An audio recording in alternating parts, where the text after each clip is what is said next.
तो इस तरीके से ये कंफर्म किया गया कि अगर इक्वेशन में मान लीजिए कुछ ऐसा है, CO2 है यहाँ पे और यहाँ पे वाटर है, H2O18 है, तो जब आप इस रिएक्शन को कराओगे in presence of sunlight and chlorophyll, यहाँ मान लेते हैं कि ग्लूकोज या हेक्सोज शुगर बन गया, तो जो ऑक्सीजन रिलीज हो रही है वो कौन सी है, 18 वाली है, और यहाँ पे H2O जो मिल गए वो वापस है, ये भी O18 वाले आएंगे। तो जो ऑक्सीजन आप दोगे, है ना, वो ऑक्सीजन कौन सी है, वो वाटर की स्प्लिटिंग से आ रही है, आप इसको लिख लीजिए, है ना। तो इससे ये प्रूव हो जाएगा कि वाटर से ही ऑक्सीजन स्प्लिट होके निकलती है ना, यहां वाली ऑक्सीजन ही यहां आ सकती है। अब इस बात को आप ऐसे भी कर सकते थे कि भाई कार्बन डाइऑक्साइड वाली है उसको 18 बना देते, तो फिर आपको ग्लूकोज में 18 मिलता, वाटर में 16 होता। तो ऑक्सीजन के दो ही है, 16 और 18, तो 16 वाला तो नॉर्मल ऑक्सीजन हो गया, 18 वाला रेडियो आइसोटोप हो गया। तो आइसोटोप्स के हिसाब से आप यूज करके इस बात को प्रूव करोगे। इन्होंने वैन नील की एक्सपेरिमेंट को केवल कंफर्म किया है, रूबन एंड कामन का कोई नया काम नहीं था। इन्होंने क्या किया है, दे कंफर्म नील, शॉर्ट में लिखेंगे तो नील्स फाइंडिंग्स। नहीं दिख रहा है सर। सर ज्यादा ऊपर लिख दिया आपने। ठीक है, मैं समझ गया, तब तक तो मैं लिख चुका। ये रूबन कामन जो है हमारे एनसीईआरटी में नहीं है ना? नहीं, ये एनसीईआरटी में नहीं है। 5-6 साइंटिस्ट और उनके बारे में जो आप पढ़ोगे वो इंपॉर्टेंट है, वो हम एक्स्ट्रा पढ़ रहे हैं। उसमें से कुछ एनसीईआरटी में है, कुछ नहीं है, बट ये वाला नाम एनसीईआरटी में नहीं है ना। इन्होंने क्या किया, they confirm Niel's finding, van Niel के जो फाइंडिंग्स थे, उनके जो कंक्लूजन्स थे, उनको उन्होंने कंफर्म किया है। कैसे कंफर्म किया है, using radio isotope of oxygen, O18 को यूज करके ये काम पूरा किया गया। तो बस आपको ये O18 याद रखना है इसमें, है ना। अब अगले साइंटिस्ट पे चलते हैं, नेक्स्ट। सर हेलो एक मिनट। बोलो बोलो सर नमस्ते। नमस्ते बेटा।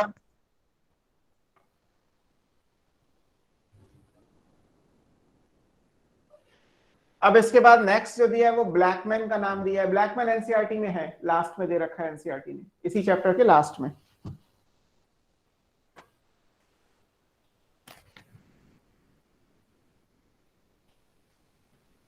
हो गया जी। चलो, नेक्स्ट जो नाम दे रखा है वो ब्लैकमैन, 1905। इनका नाम एनसीईआरटी में है।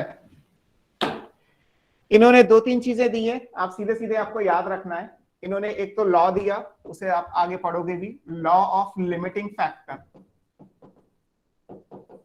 इसे हम आगे देखेंगे जब आप factors affecting rate of photosynthesis पढ़ोगे, तो उसमें ये लॉ पहले पढ़ाया जाएगा आपको, ब्लैकमैन्स लॉ ऑफ लिमिटिंग फैक्टर। इन्होंने डार्क रिएक्शन को भी दिया, डिस्कवर्ड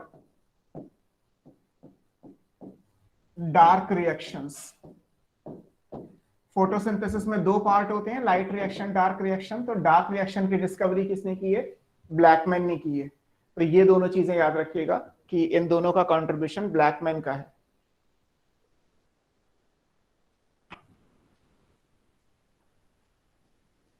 सीधे सीधे आपको बस ये याद रखना है ना। इसमें लॉ ऑफ लिमिटिंग फैक्टर हम बाद में पढ़ेंगे, डार्क रिएक्शन को कैसे डिस्कवर किया वो नहीं पढ़ना, बस याद रखना है कि डार्क रिएक्शन को आगे हम पढ़ेंगे कि dark reactions are also called Blackman's reaction. तो इसलिए कहते हैं बिकॉज डार्क रिएक्शन का प्रोसेस जो है वो ब्लैकमैन ने कंट्रीब्यूट किया। Then next we have Warburg,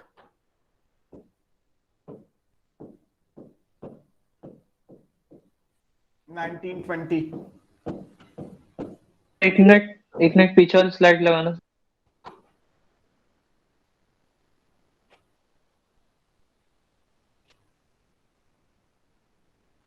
okay sir. Sir ये जो रूबेन एंड कमिंग का था, ये नील वेंस की फाइंडिंग थी? हाँ, बस नील की फाइंडिंग को कंफर्म किया है ना, दे कंफर्म्ड नील फाइंडिंग।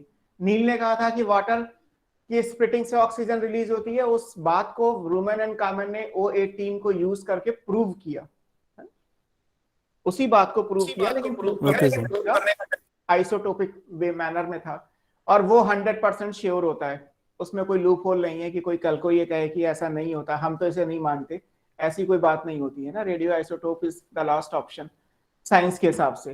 क्योंकि वो आपको मानना ही मानना पड़ेगा। वारबर्ग, अच्छा, रूबेन कामन में वो था ना, हाँ जो प्रूव करा था वो लाइट रिएक्शन के लिए था, किसका? रूबेन और कामन के लिए, कि O2 जो इवॉल्व होती है ड्यूरिंग लाइट रिएक्शन वो H2O से आती है, CO2 से नहीं आती। हाँ, water released during photosynthesis comes from the splitting of O2 released during photosynthesis comes from the splitting of water. Confirmed by Rubin and Kamen, discovered by Van Meele. अब आएगा next scientist Warburg. Warburg important है, NCERT में इनका नाम नहीं दिया, लेकिन ये जो 3 क्वेश्चंस अभी आप करोगे ये तीनों एआईपीएमटी के क्वेश्चंस हैं, बस ये नाम नहीं दिया एनसीईआरटी ने, लेकिन इनकी जो फाइंडिंग्स है, इनकी जो कंक्लूजन है, वो तीनों बातें जो है वो एनसीईआरटी ने, मतलब नीट ने, एआईपीएमटी ने ऑलरेडी एग्जाम में पूछ चुके हैं। तो इसलिए हमें ये 3 चीजें इसमें पढ़नी है कि वारबर्ग में क्या क्या आएगा। कौन से 3 क्वेश्चंस अभी करोगे ना 3 क्वेश्चन, कौन कौन से हैं। वारबर्ग ने अपना जो काम किया था वो क्लोरेला पे किया था। सबसे पहली चीज, he worked on chlorella. Chlorella याद है, सिंगल सेल का ग्रीन एल्गा है ना। क्लोरेला मैंने आपको unicellular fresh water green alga में पढ़ा रखा है ना। तो पहली चीज ये कि वारबर्ग ने अपना काम किस पे किया था, क्लोरेला पे किया था। एक तो ये क्वेश्चन हो गया है ना। दूसरी चीज पे आते हैं, वारबर्ग का जो मेन एक्सपेरिमेंट था वो 2 है। एक तो ये कि ऑक्सीजन की कॉन्सेंट्रेशन अगर प्लांट को ज्यादा दे दी जाए तो फोटोसिंथेसिस का रेट इनहिबिट हो जाता है ना।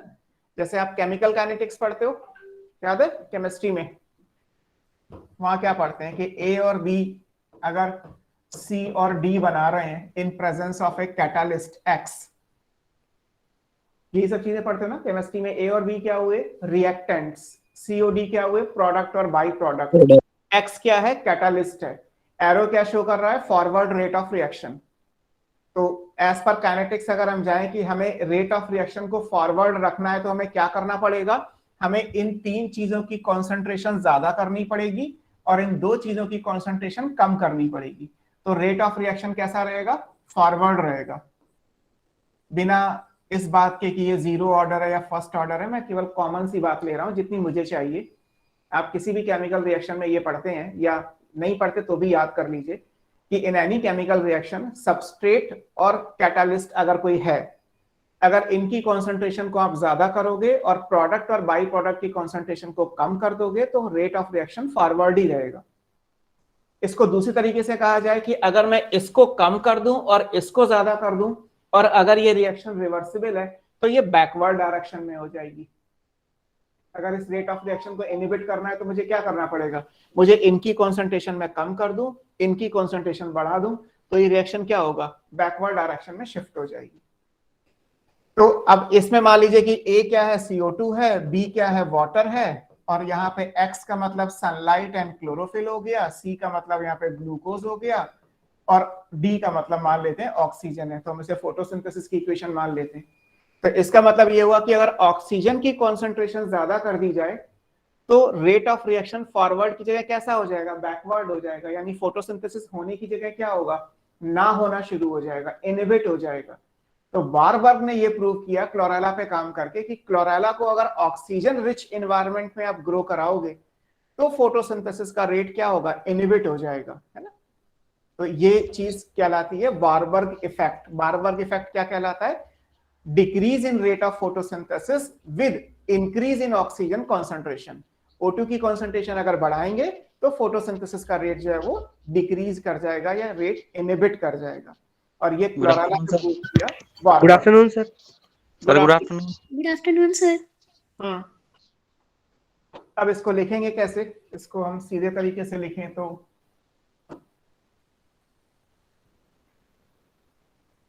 while working on chlorella prove क्या करना है, पहली चीज डिक्रीज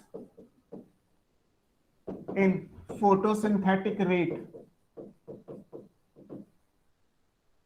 कैसे, with increase in O2 concentration.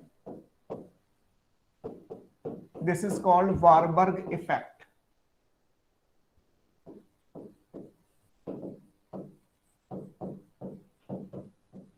ये क्या कहलाता है?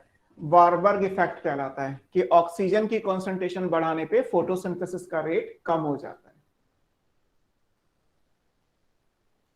याद रखना है आपको सीधे सीधे, है ना? Decrease in photosynthetic rate with increase in oxygen concentration.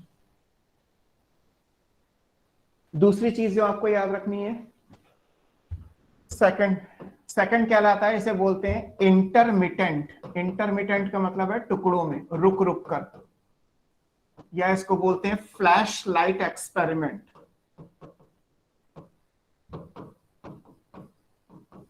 On chlorella, ये भी वारबर्ग का काम था कि क्लोरेला पे इन्होंने क्या किए थे? इंटरमिटेंट एक्सपेरिमेंट किए थे। इंटरमिटेंट लाइट का मतलब है डिसकंटिन्यूअस लाइट, है ना? आप इसको ऐसे भी लिख सकते हो। इसका मतलब क्या है? डिसकंटिन्यूअस लाइट है। लाइट को अगर टुकड़ों में करके दिया जाए, लाइट का मतलब व्हाइट लाइट से है, मोनोक्रोमेटिक लाइट नहीं है। जब भी मोनोक्रोमेटिक लाइट होगा तो आपको हमेशा कलर दिया जाएगा other than white, red, blue, orange, yellow, green, violet, जो भी है। तो जब कलर दिया जाएगा तो मोनोक्रोमेटिक होगी, खुद समझ जाइएगा। और अगर व्हाइट लाइट लिखा हुआ है या सिंपली लाइट बोला गया तो उसका मतलब व्हाइट लाइट ही है, हम पूरी लाइट एक साथ दे रहे हैं। बट लाइट एक साथ ना देके क्या करेंगे? लाइट को टुकड़ों में देंगे, अलग अलग सेक्शंस में देंगे। 1 घंटे की लाइट दी, फिर 1 घंटे के लिए लाइट बंद कर दी, फिर 1 घंटे की लाइट दी, फिर 1 घंटे के लिए लाइट बंद कर दी। ऐसे करके देंगे तो क्या फर्क पड़ेगा? Rather than using continuous light, अगर हम उसको टुकड़ों में करके दें, इंटरमिटेंट लाइट दें या डिसकंटिन्यूअस लाइट दें, तो क्या फर्क पड़ेगा? पड़ेगा भी या नहीं पड़ेगा, ये भी बात है।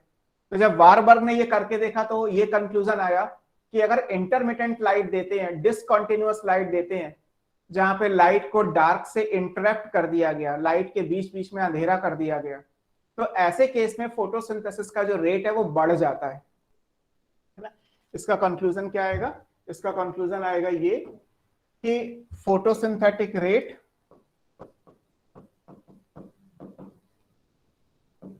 इज हायर, ज्यादा है, इन इंटरमिटेंट या discontinuous light as compare to continuous light.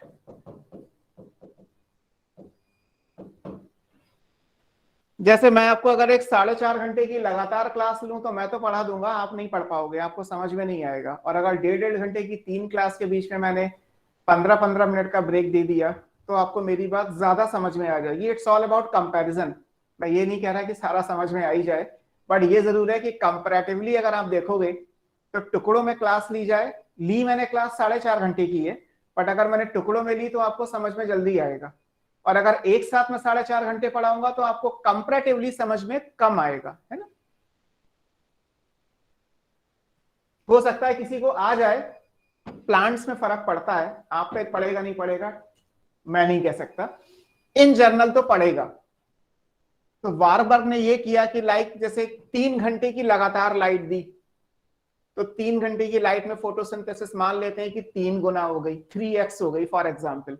1 घंटे में x, 2 घंटे में 2x और 3 घंटे में 3x, है ना? तो 3x हो गई। अब ये जो 3 घंटे की लाइट है इसको मैं टुकड़ों में करके दूंगा। कैसे दूंगा? 1 घंटे लाइट, फिर 1 घंटे का अंधेरा, फिर 1 घंटे लाइट, फिर 1 घंटे का अंधेरा और फिर 1 घंटे की लाइट। यानी 5 घंटे में मैंने 3 घंटे की लाइट दी टुकड़ों में करके, और 3 घंटे की लाइट मैंने एक साथ दी। अब जब दोनों को कंपेयर करोगे तो मैथमेटिकली तो दोनों में रेट बराबर होना चाहिए, क्योंकि यहां भी इफेक्टिव लाइट तो 3 आवर्स की है, बीच में जो 2 घंटे अंधेरे हैं उसमें तो फोटोसिंथेसिस नहीं होगी ना। बहुत पहले ही प्रूव किया जा चुका है कि फोटोसिंथेसिस लाइट में होती है, डार्क में नहीं होती।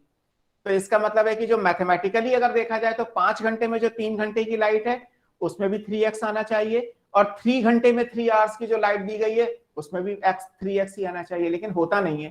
प्रैक्टिकली जब इसको करके देखा गया, थ्योरेटिकली एक अलग बात है, प्रैक्टिकली जब वारबर्ग ने करके देखा तो पता चला कि अगर टुकड़ों में लाइट दी जाएगी तो फोटोसिंथेसिस का रेट जो है वो ज्यादा हो जाएगा, 3x से ज्यादा हो जाएगा, अगर कंपेयर किया जाए एक 3 आवर की कॉन्टिन्यूअस लाइट से।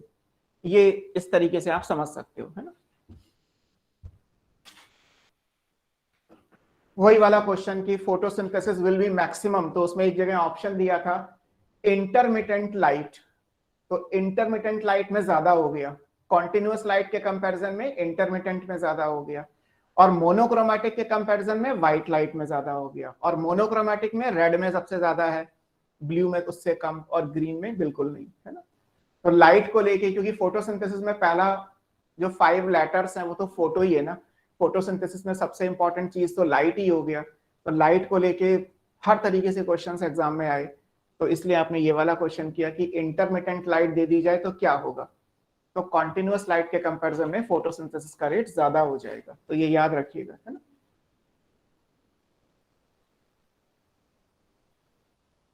फिर एक चीज और, तीसरा पॉइंट, थर्ड,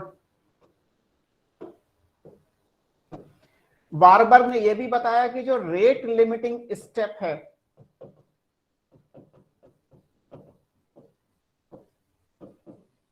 स्टेप या रिएक्शंस, वो कौन सी होती हैं, बताओ। फोटोसिंथेसिस का जो रेट है वो किससे गवर्न होगा, लाइट रिएक्शन से या डार्क रिएक्शन से? कुल मिला के फोटोसिंथेसिस तभी होती है जब लाइट और डार्क रिएक्शन दोनों होंगी, बट अगर कहा जाए तो इसमें ज्यादा इंपैक्ट कौन डालेगा, लाइट रिएक्शन या dark reaction? Dark reaction sir. Dark reaction. क्यों, उसमें क्यों ज्यादा है? क्योंकि सर उस जब डार्क रिएक्शन होगी तो सर लाइट की एब्सेंस में होगी सर, तो फोटोसिंथेसिस होगा नहीं सर। तो फिर तो rate limiting step dark reaction बना, फिर तो लाइट रिएक्शन बनना चाहिए ना, क्योंकि लाइट की प्रेजेंस में ही फोटोसिंथेसिस हो सकती। तो लिमिट का मतलब है कि जो डिसाइड करेगा कि फोटोसिंथेसिस ज्यादा हो या कम हो, तो कौन डिसाइड कर रहा है, लाइट डिसाइड कर रही है या डार्क डिसाइड कर रहा है?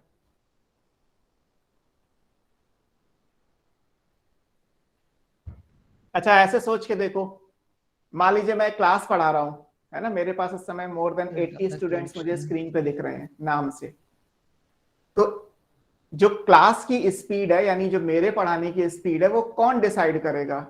वो बच्चा जो मेरी बात को जल्दी समझ लेगा या वो बच्चा जो मेरी बात को सबसे देर में समझेगा? देर वाला। मैं हर साल यही एग्जांपल देता हूँ, जो देर में समझेगा। जो देर में समझे। जो देर में समझेगा या जो जल्दी समझेगा? जो देर में समझे। जल्दी समझेगा। बेटा जो देर में समझेगा, बिकॉज मुझे तो सबको सेटिस्फाई करना है, क्योंकि सर आपको उसको बार बार समझाना पड़ेगा सर। बार बार, जब तक उसे समझ में नहीं आएगा मुझे आगे नहीं बढ़ने दोगे आप लोग। आप लोग मतलब वो स्टूडेंट्स, बिकॉज मुझे पूरी क्लास को सेटिस्फाई करना है, मुझे केवल एक स्टूडेंट को सेटिस्फाई नहीं करना। जो बच्चे तेज होते हैं पढ़ने में, उन्हें पढ़ाने में कोई दिक्कत हो ना होती है, ये तो खाली कहने की बात है, उनको तो कोई नहीं भी पढ़ाएगा तो भी वो अपना सिलेक्शन कर लेंगे। पढ़ाना, एक्चुअली पढ़ाना तो उसको इंपॉर्टेंट होता है जो एवरेज बच्चा होता है, उसको ऊपर तक लेके जाना वो एक टीचर के लिए ज्यादा इंपॉर्टेंट होता है। जो काम अपने आप कर लेगा उसे क्या दिक्कत है, वो तो कर ही लेगा, आप नहीं हेल्प करोगे तब भी कर लेगा, उसे कोई कोचिंग इंस्टीट्यूट की जरूरत नहीं है। मिल गया तो ठीक, नहीं मिल गया तो ठीक, क्लास चले ना चले उसका तो तैयारी चली रही है। बहुत से ऐसे होते हैं जो डिपेंडेंट होते हैं, और डिपेंडेंट का फंडा ये होता है कि जितने आप डिपेंडेंट होगे, जितनी चीजों पे आप डिपेंडेंट रहोगे, उतना आपको कंट्रोल करना किसी के लिए इजी हो जाएगा, बिकॉज आपके नंबर ऑफ डिपेंडेंट्स बहुत ज्यादा हैं। जैसे आप केमिकल रिएक्शन पढ़ते हो, तो केमिकल रिएक्शन में जितनी चीजें हैं, जितनी कॉन्सेंट्रेशन सबस्ट्रेट की, प्रोडक्ट की, रेट ऑफ रिएक्शन, जितने वेरिएबल आप लेके आओगे उतना उस रिएक्शन को कंट्रोल करना इजी होगा, और जितने वेरिएबल्स हटा दोगे उतनी रिएक्शन अनकंट्रोल्ड होती जाएगी। सिंपल सा कॉन्सेप्ट है। तो यहाँ पे फिजियोलॉजी में कैसे वारबर्ग ने यूज किया, उन्होंने ये कहा कि रेट कौन डिसाइड करेगा, फोटोसिंथेसिस हो रहा है या नहीं हो रहा है, ये कौन डिसाइड करेगा? तो एक्चुअली ये डिसाइड डार्क रिएक्शन करती है। उसका रीजन ये है कि डार्क रिएक्शन धीरे धीरे होती है, लाइट रिएक्शन बहुत जल्दी होती है ना। अगर आप देखो फिजिक्स के हिसाब से सोच के देखो, तो एक लाइट को अगर एब्जॉर्ब करना है, फोटॉन से अगर कोई रिएक्शन आपको करानी है तो विद इन मिली सेकेंड हो जाएंगी, बिकॉज फोटॉन्स एनर्जी पार्टिकल्स हैं, एनर्जी पार्टिकल्स हैं तो उनका ग्राफ भी अच्छा आएगा, जल्दी वो कैप्चर हो जाते हैं, जल्दी उनका रिजल्ट भी आ जाएगा। लेकिन डार्क रिएक्शन एंजाइमेटिक होती है, और एंजाइम को काम करने के लिए टाइम लगेगा, it will take time. Enzyme substrate से बाइंड करेगा, एंजाइम सबस्ट्रेट कॉम्प्लेक्स बनेगा, फिर एंजाइम प्रोडक्ट कॉम्प्लेक्स बनेगा, फिर प्रोडक्ट अलग होगा और एंजाइम अलग होगा। तो बहुत कुछ है एंजाइम के साथ, और एंजाइम में कोफैक्टर्स भी आएंगे, एंजाइम के लिए टेम्परेचर और पीएच भी चाहिए। तो डार्क रिएक्शन की रिक्वायरमेंट एक्चुअली बहुत सारी है। जब तक वो सारी रिक्वायरमेंट फुलफिल नहीं करोगे डार्क रिएक्शन होगी नहीं, और जब तक डार्क रिएक्शन नहीं होगी तब तक फोटोसिंथेसिस हुई नहीं, क्योंकि ग्लूकोज तो डार्क रिएक्शन में ही बनता है, लाइट रिएक्शन में तो केवल सनलाइट को एब्जॉर्ब किया जाता है। तो इसलिए जो रेट लिमिटिंग स्टेप होता है फोटोसिंथेसिस का वो डार्क रिएक्शन होती है। उसका रीजन जब वारबर्ग ने दिया तो ऐसे दिया कि ये स्लोअर रेट से होती है, इनकी जो स्पीड है, इनका जो पेस है वो धीरे होता है। तो यहाँ पे ये सीधे सीधे याद रखना है, रेट लिमिटिंग स्टेप कौन सा होता है, डार्क रिएक्शन होती है। ये दे अकर एट स्लोअर पेस, धीमे धीमे होती है। इस बात को ऐसे भी समझ सकते हो कि जैसे अभी जाड़े हैं, है ना, सबको पता ही है, इधर जो नॉर्थ इंडिया में होंगे उनके लिए अगर देखा जाए तो लाइट की अवेलेबिलिटी कितनी है। अगर प्लांट के हिसाब से सोचा जाए तो मुश्किल से आई थिंक शायद 8 या 10 घंटे लाइट आ रही है 24 घंटे में से। सनलाइट छोड़ दो, धूप नहीं निकल रही, बट उजाला, रोशनी जिसमें प्लांट फोटोसिंथेसिस कर सकते हैं वो 8 से 10 घंटे है। तो प्लांट 8 से 10 घंटे में जितना लाइट रिएक्शन में से फोटॉन्स को एब्जॉर्ब करेगा उसको यूज कब करेगा, पूरे 24 घंटे में करेगा। तो जो 8 घंटे में एब्जॉर्ब किया वो 24 घंटे में जाके यूज होगा। 3 गुना ज्यादा टाइम लगा दिया डार्क रिएक्शन ने लाइट रिएक्शन के कंपैरिजन में।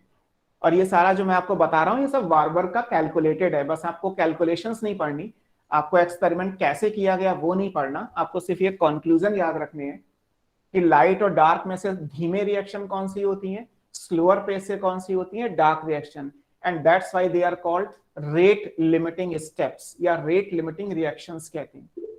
अगर कॉन्टिन्यूअस और डिसकॉन्टिन्यूअस या इंटरमिटेंट लाइट को कंपैरिजन किया जाए तो इंटरमिटेंट लाइट में जब आप रुक रुक कर लाइट दोगे, जब लाइट को डार्क के साथ इंटरेक्ट कर दोगे तो फोटोसिंथेसिस का रेट ज्यादा आएगा। ये वारबर्ग का है। और सबसे ऊपर जो लिखा हुआ है कि अगर ऑक्सीजन की कॉन्सेंट्रेशन ज्यादा कर दें तो फोटोसिंथेसिस का रेट कम हो जाता है, ये भी वारबर्ग ने प्रूव किया था।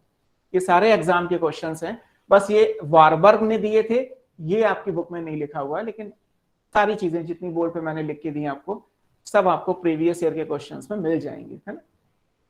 आगे चलते हैं अगले साइंटिस्ट पे। नाम आएगा एमर्सन एंड अर्नोल्ड। आपको दिख नहीं रहा होगा, मैं लिखता हूं। नेक्स्ट इज एमर्सन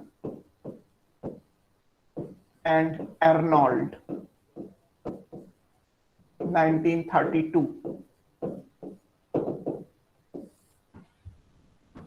एमर्सन और अर्नोल्ड के काम थे, है ना। यहां पे भी दो चीजें इंपॉर्टेंट हैं, दो प्रोसेस हैं, दोनों नीट के क्वेश्चंस हैं। एक कहलाता है एनहांसमेंट इफेक्ट और एक कहलाता है रेड ड्रॉप, है ना। अब थोड़ा सा बैक में चलते हैं। बैक में चलने का मतलब TW एंगलमैन, जिन्होंने ये प्रूव किया कि रेड लाइट में फोटोसिंथेसिस मैक्सिमम होती है। ठीक, अब अगर रेड लाइट की वेवलेंथ आप ढूंढोगे, इलेक्ट्रोमैग्नेटिक स्पेक्ट्रम जो आप फिजिक्स में बनाते हो, तो उसमें अगर आप जाओगे तो आप समझो पहले इस बात को कि जैसे ये आप स्पेक्ट्रम ड्रॉ करते ही होगे, ये मान लेते हैं ये 400 की लाइट है और ये 700 की लाइट है, लैम्डा इन नैनोमीटर। तो यहाँ पे 400, 500, 600, 700 ऐसे आएगा, वायलेट से लेके रेड तक। ये आपका व्हाइट लाइट कहलाता है, विजिबल लाइट कहलाती है।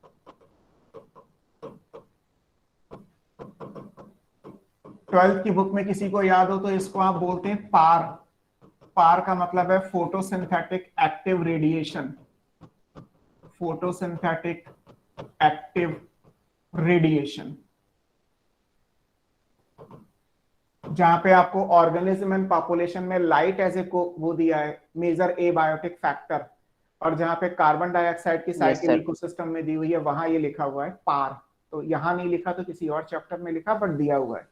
ये वो रेडिएशन है, ये वो रेस की रेंज है जिसमें फोटोसिंथेसिस होती है बाय द ग्रीन प्लांट, 400 से 700 के बीच में। ये विजिबल है, वायलेट से लेके violet, indigo, blue, green, yellow, orange, red, ये सब आएगा।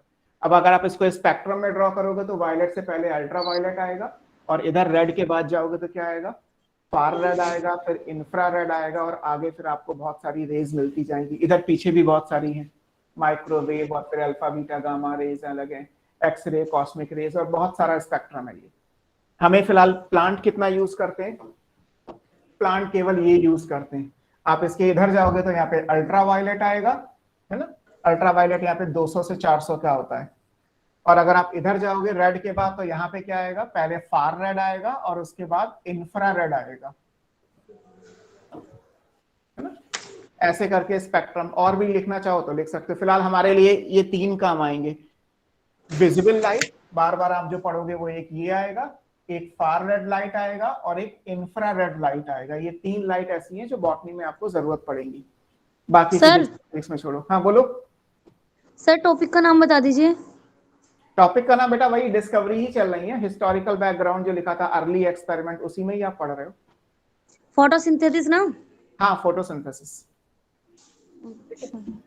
तो अब इसमें करना क्या है, रेड लाइट कहां से कहां तक होती है, रेड लाइट 660 के आसपास से शुरू होती है। जैसे इसको अगर आप पूरा देखोगे तो यहाँ पे रेड कहां से आएगा, रेड आएगा 660 के अराउंड। ये यहाँ पे मान लेते हैं 660 है, 660 से लेके 700 के बीच में ये रेड है, RED, है ना। अगर फिजिक्स के हिसाब से जाया जाए तो लगभग 660 से लेके 700 के बीच में रेड लाइट आती है। अब इससे पहले जो TW एंगलमैन का एक्सपेरिमेंट था उसमें यह बात कही गई कि रेड लाइट में फोटोसिंथेसिस मैक्सिमम होती है। अब इसी बात को एमर्सन ने और डिटेल में करने की कोशिश की कि क्या सारी रेड लाइट में ये बात अप्लाई होगी, रेड में मैक्सिमम होती है। ये बात ऑलरेडी TW एंगलमैन प्रूव कर चुके हैं while working on Cladophora, aerobic bacterial suspension को यूज करके उन्होंने प्रूव कर रखा है। अब इसके आगे की बात करते हैं कि रेड रीजन तो कितना है, 660 से लेके 700 नैनोमीटर तक का है अप्रोक्सीमेटली है। यहाँ पे 703 तक आएगा ये एक्चुअली, बट हम 700 मान लेते हैं।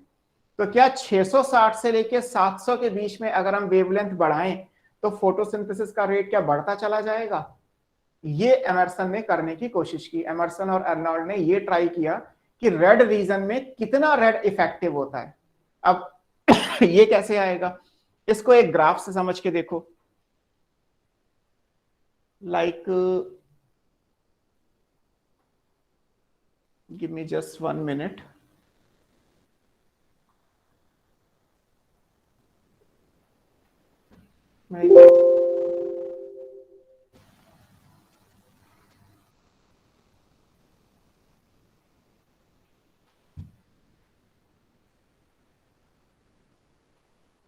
है ना, तो अब इसको एक ग्राफ में करके देखते हैं। ग्राफ में कैसे करके देखेंगे, हम एक ग्राफ प्लॉट करते हैं। ये हमारा ग्राफ है, ये हो गया लैम्डा, और लैम्डा आपको कितना लेना है, 660 से लेके 700 तक लेना है फॉर एग्जांपल इन नैनोमीटर। और यहां देखना है आपको फोटोसिंथेटिक रेट, वही रिलीज ऑफ ऑक्सीजन जैसे आप हमेशा लेते हो। तब अगर एंगलमैन के हिसाब से आप जाओगे तो क्या होगा, TW एंगलमैन के हिसाब से तो रेड लाइट में ग्राफ ऐसे आना चाहिए, है ना, क्योंकि रेड लाइट आप बढ़ाओगे तो फोटोसिंथेसिस का रेट बढ़ेगा, क्योंकि उन्होंने यही बताया कि रेड लाइट में फोटोसिंथेसिस मैक्सिमम होती है। बट एक्चुअली जब एमर्सन ने ये करके देखा कि 660 से 700 के बीच में बहुत माइन्यूटली लेवल पे जब इसको एनालाइज किया तो पता चला कि ऐसा ग्राफ नहीं आता। क्यों नहीं आता या कहां तक ये ग्राफ आता है, ये ग्राफ एक्चुअली ऐसा आएगा कि 660 से जब आप जैसे जैसे वेवलेंथ बढ़ाओगे ये ग्राफ बढ़ेगा, बट जैसे ही ये 683 पे पहुंचेगा there is a sharp decline. यहाँ पे वैल्यू कितनी है, 683 है। तो 683 नैनोमीटर पे क्या होता है, फोटोसिंथेसिस का रेट एग्जैक्टली डाउन हो जाता है, शार्प डिक्लाइन। हालांकि ये पूरा ही रेड है, तो यानी कि पूरे रेड में फोटोसिंथेसिस मैक्सिमम नहीं हुई। मैक्सिमम फोटोसिंथेसिस कहां तक हुई है, अप टू 683 नैनोमीटर हुई है। 683 नैनोमीटर के बाद क्या हुआ, ये डिक्लाइन कर गया। फोटोसिंथेसिस का ग्राफ कम नहीं हुआ, डिक्रीज नहीं हो रहा है, डिक्लाइन कर रहा है, 0 आ रहा है सीधे। डिक्रीज होने का मतलब है ये ग्राफ नीचे आता है, लेकिन अगर ये बिल्कुल सीधे डाउन हो गया तो उसका मतलब ये शार्प डिक्लाइन को शो कर रहा है in the red region.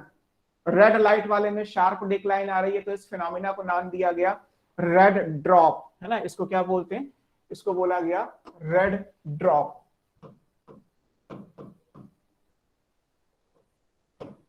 Red drop का मतलब क्या हुआ? रेड ड्रॉप का मतलब हुआ there is a sharp decline in photosynthetic rate in red region, red वाले लाइट में, और ये कितना है? More than 683 nanometre. इसको क्या बोलते हैं? इसे रेड ड्रॉप बोला जाता है। तो रेड ड्रॉप किसने दिया? तो ये काम सर अर्नोल्ड का आएगा। बोलो। मोर देन 683 पर या फिर 683 पर? 683 पे तो बेटा डाउन हो जाएगा, यहां तक तो बढ़ेगा, उसके आगे 0 होगा। हमेशा जो ये ट्रांजिशन होता है वो कभी भी वैलिड नहीं होता है ना। आप जब भी कोई ट्रांजिशन वाला पॉइंट पढ़ते हो, मैथमेटिक्स के हिसाब से ट्रांजिशन एग्जिस्ट ही नहीं करता। मैथमेटिक्स के हिसाब से 683 आएगा या 684 आएगा, 683.9999999999 आता जाएगा, बट ये कभी खत्म नहीं होगा। तो ऐसे किसी भी क्वेश्चन के लिए आप अपने दिमाग को यूज करो रादर देन कि लिखा क्या है बुक्स में या मैंने क्या लिखा। 683 का मतलब है 683 पे ये 0 आया। अब 683 से ज्यादा ले जाओगे तो कुछ नहीं होगा, फोटोसिंथेसिस का रेट 0, कम नहीं हो रहा है, 0 हो रहा है। 0 होना और कम होना अलग अलग बातें हैं। फोटोसिंथेसिस का रेट स्टॉप करना और फोटोसिंथेसिस का रेट डिक्रीज करना दो अलग अलग बातें हैं, है ना। जरा जरा सी लैंग्वेज में क्वेश्चन गलत हो जाएगा। तो रेड ड्रॉप का मतलब है कि रेड रीजन में शार्प डिक्लाइन आई। शार्प डिक्लाइन का मतलब है एड्रप्ट फॉल। एड्रप्ट फॉल का मतलब होता है सीधा नीचे गिरना, और एक होता है कि खिसक के नीचे आना। तो डिक्रीज ना करके ये एड्रप्ट फॉल आ रहा है, इसलिए इसको नाम दे दिया गया रेड ड्रॉप। ये क्लियर है? अब इस बात को आगे टर्मिनोलॉजी में कैसे यूज किया जाएगा? ये काम होना कब चाहिए था? ग्राफ नीचे कब आना चाहिए था? एक्चुअली ये 703 के बाद आना चाहिए था। फिजिक्स के हिसाब से ये 700 ना होकर ये वैल्यू कितनी है? 703 है +3। हालांकि एनसीईआरटी में बार बार 700 ही बोला गया, बिकॉज हम एक रफ डेटा ले लेते हैं। जैसे 9.8 मीटर पर सेकंड की जगह आप 10 यूज करके अपनी कैलकुलेशन कर लेते हो। पता सबको है कि एग्जैक्ट वैल्यू फिजिक्स में 9.8 मीटर पर सेकंड होती है। तो ऐसे यहाँ पे भी है। फोटोसिंथेसिस में हम +3 ना यूज करके ये 680 लिखा होगा बहुत सारी बुक्स में। Right answer is always 683। ऐसे ये 700 लिखा है एनसीईआरटी में, but right answer is always 703। +3 वाला ही सही है। अगर नहीं दे रखा है ऑप्शन में तो आप 680 या 700 करके भी आंसर कर सकते हो। तो 683 पे ये एग्जैक्टली 0 हो जाएगा। तो रेड रीजन में ड्रॉप हो गया तो इसको नाम दे दिया गया रेड ड्रॉप। क्लियर? अब ये ग्राफ ऐसा कब आना चाहिए था? एक्चुअली ये यहां आना चाहिए था। होना तो ये 703 के बाद चाहिए था, क्योंकि 703 के बाद रेड लाइट खत्म हो गई, और रेड लाइट के बाद क्या आएगा? फार रेड लाइट आएगा। अगर आप फार रेड लाइट प्लांट को दे भी दोगे तो कुछ नहीं होगा, क्योंकि ये तो पहले प्रूव हो चुका है कि विजिबल लाइट या व्हाइट लाइट में फोटोसिंथेसिस होती है 400 से 700।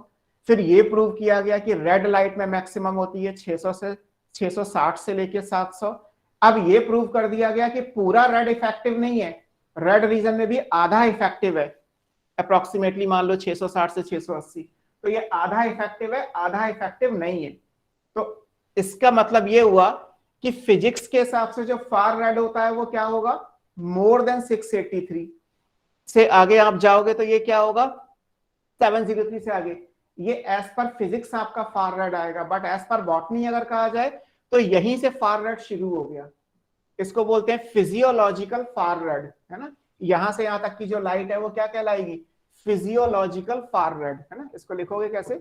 यहां लिखते हैं, ये कहलाएगा फिजियोलॉजिकल, फिजियोलॉजी आप पढ़ रहे हो, फार रेड। ये क्या हुआ? More than 683 nanometre. जबकि एज पर फिजिक्स अगर कहा जाए फिजिकल फार रेड क्या होता है? फिजिकल फार रेड होता है मोर देन 703 नैनोमीटर, जैसे यहां पे लिखा हुआ है पीछे। यहां पे फार रेड क्या है? 700 के बाद फार रेड आता है, 700 या 703, हमेशा एक्यूरेसी यही रहेगी। तो 700 के बाद फार रेड आना चाहिए। लेकिन जब एक्सपेरिमेंट करके देखा गया तो रेड में छोटा सा रेड का टुकड़ा ऐसा भी है जो रिस्पॉन्स फार रेड के जैसे ही देता है, तो उसको बोल दिया जाता है कि वो फिजियोलॉजिकल फार रेड हो गया। तो बॉटनी के हिसाब से फार रेड का मतलब फिजियोलॉजिकल फार रेड है, मोर देन 683 नैनोमीटर की लाइट है। जबकि फिजिक्स के हिसाब से फार रेड का मतलब क्या होता है? मोर देन 703 नैनोमीटर की लाइट होती है।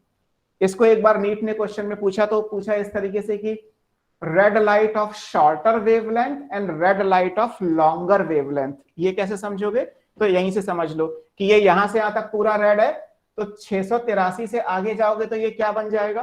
दिस इज कॉल्ड, यहां से अगर हम आगे जाएं तो ये क्या है? ये रेड लाइट है, रेड लाइट, बट ये ज्यादा वेवलेंथ की है, ये कहलाएगा लॉन्गर वेवलेंथ।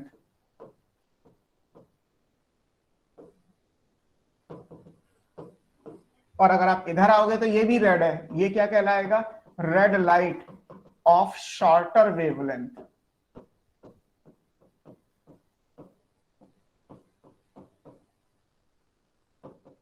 ये वाले वर्ड भी यूज करोगे, red light of longer wavelength and red light of shorter wavelength. है रेड लाइट ही, तो red light of shorter wavelength के अंदर क्या है? फोटोसिंथेसिस होती है। Red light of longer wavelength यानी मोर देन 683 में क्या है कि फोटोसिंथेसिस नहीं होती। इस है रेडी, लेकिन रिस्पांस फॉर रेड के जैसा आ रहा है, तो इस red light of longer wavelength को क्या बोल दिया जाता है? इसी को बोल देते हैं फिजियोलॉजिकल फार रेड, है ना। This is called physiological far red. ये फिजियोलॉजिकल फार रेड लाइट है जो यहां लिखा है आपने, है ना। 683 से ज्यादा की दोगे तो ये क्या कहलाएगा? फिजियोलॉजिकल फार रेड लाइट कहलाएगा।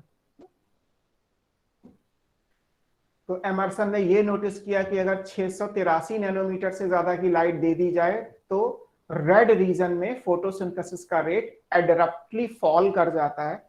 There is a sharp decline in photosynthetic rate in the red region of wavelength more than 683 nanometre during photosynthesis. इसी को नाम दे दिया गया रेड ड्रॉप। रेड रीजन में ड्रॉप कर गया तो रेड ड्रॉप आ गया। अब इन्होंने भी क्या किया?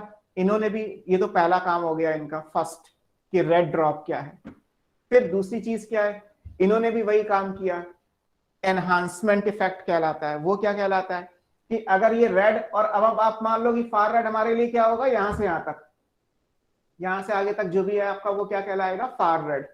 इसमें ये फिजियोलॉजिकल फार रेड और यहां से तो फिजिकल फार रेड है ही, और इधर क्या कहलाएगा आपका? ये आपके लिए रेड हो गया।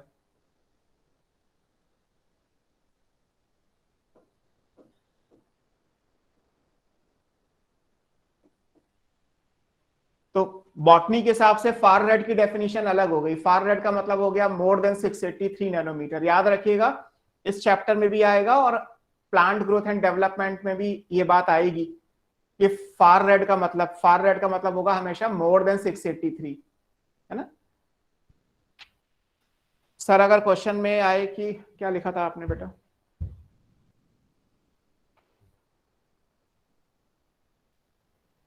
प्रियंका, अगर क्वेश्चन में आए कि रेड ड्रॉप किस वेवलेंथ पर होता है और ऑप्शन में 683 है, ये बेटा दोनों एक साथ नहीं आएंगे, है ना।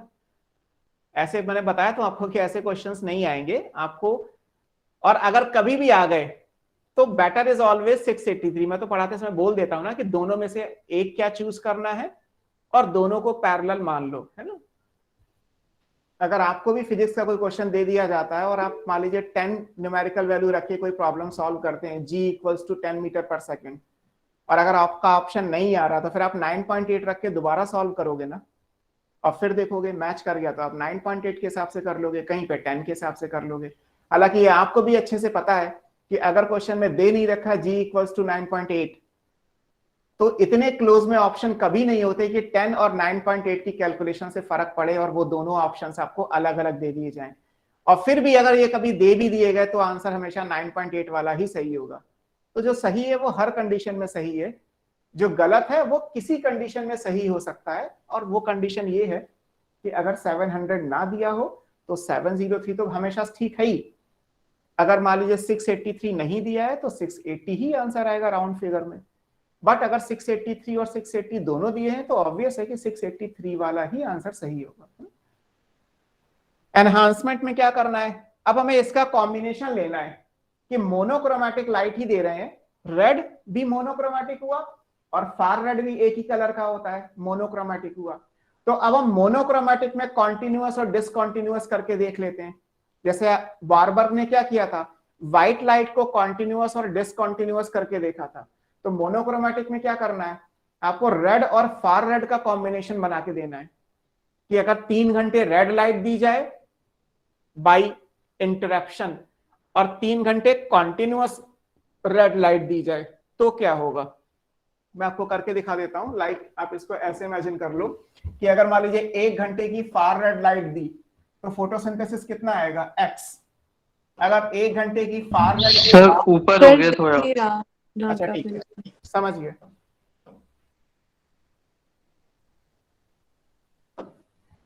यहां से देखिएगा 1, ठीक है। अगर 1 घंटे का 1 आवर आपने फार रेड दिया r, तो फोटोसिंथेसिस कितना होगा x। अगर 1 घंटे की रेड लाइट के बाद 1 घंटे की फार रेड लाइट दी तो x + 0, क्योंकि फार रेड लाइट में फोटोसिंथेसिस नहीं होती। और अब हमारे लिए फार रेड का मतलब क्या है, मोर देन 683 नैनोमीटर वेवलेंथ। तो x + 0 का मतलब भी क्या आएगा, x ही आएगा, है ना। ऐसे फिर 1 घंटे की रेड है, फिर 1 घंटे की फार रेड दिया गया था, फिर 1 घंटे की आप रेड लाइट दे दो, तो अब क्या आएगा, x + 0 + x आएगा। ऐसे ही अगर 1 घंटे का रेड है, 1 घंटे का फार रेड है, फिर 1 घंटे का रेड है, फिर 1 घंटे का फार रेड है, अब क्या आएगा, x + 0 + x + 0 आएगा। एक और कर लेते हैं, 1 घंटे का रेड, 1 घंटे का फार रेड, 1 घंटे का रेड, 1 घंटे का फार रेड और फिर 1 घंटे का रेड, तो क्या आएगा, x + 0 + x + 0 + x, यानी टोटल 3x आएगा। ये हमेशा ज्यादा आएगा अगर आप कॉन्टिन्यूअस 3 घंटे की लाइट दे दो रेड से। न्यूमेरिकली तो ये दोनों बराबर आने चाहिए, बट प्रैक्टिकली बराबर नहीं होते। अगर रेड फार रेड का कॉम्बिनेशन दोगे तो मैथमेटिकली ये भी 3x है, और सीधे सीधे 3 घंटे की आपने रेड लाइट दे दी तो भी 3x है। लेकिन जब प्रैक्टिकली करके देखोगे तो फोटोसिंथेटिक का रेट इस लाइट में ज्यादा आएगा। जब रेड फार रेड के कॉम्बिनेशन दोगे तो फोटोसिंथेसिस का रेट ज्यादा आता है as compare to continuous red light, है ना। ये इफेक्टिव रेड लाइट 3R है और यहां भी इफेक्टिव रेड लाइट 3R ही है, क्योंकि फार रेड में तो 0 लिख दिया गया। लेकिन ऐसा करने से एफिशिएंसी बढ़ जाती है प्लांट की, इसलिए ये 3x ना होकर 3x से ज्यादा आता है ना। और अगर रेड फार रेड की जगह मान लीजिए हम बार का ऐसा कुछ बनाते तो कॉन्टिन्यूअस और डिसकॉन्टिन्यूअस लाइट आ जाती, लाइट एंड डार्क आ जाता कि 1 घंटे की लाइट दी, 1 घंटे का डार्क दे दिया, फिर 1 घंटे की लाइट दी, फिर 1 घंटे का डार्क दे दिया, ऐसे आ जाता। वारबर्ग ने व्हाइट लाइट को डिसकॉन्टिन्यूअस किया बाय डार्क, और एमर्सन ने क्या किया, एमर्सन और अर्नोल्ड ने क्या किया, इन्होंने रेड को डिसकॉन्टिन्यू किया बाय यूजिंग फार रेड। कितना डिफरेंस है ना। और ऑब्वियस है रेट यहां भी ज्यादा आएगा। इसको बोलते हैं एनहांसमेंट इफेक्ट, एमर्सन्स एनहांसमेंट इफेक्ट, कि एनहांस हो गया फोटोसिंथेसिस का रेट जब रेड और far red in combination use किया जाएगा तो, है ना। दिस इज कॉल्ड, ये ग्रेटर का साइन इतना बड़ा, हाँ बेटा, ये हाँ ये ग्रेटर का ग्रेटर का साइन, साइन है, हाँ ग्रेटर का साइन है ना। This is called enhancement effect.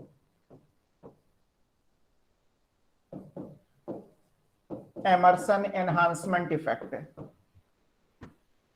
when red and far red used in combination, ना। यहाँ पे किया क्या है, यहाँ पे red and far red used in combination।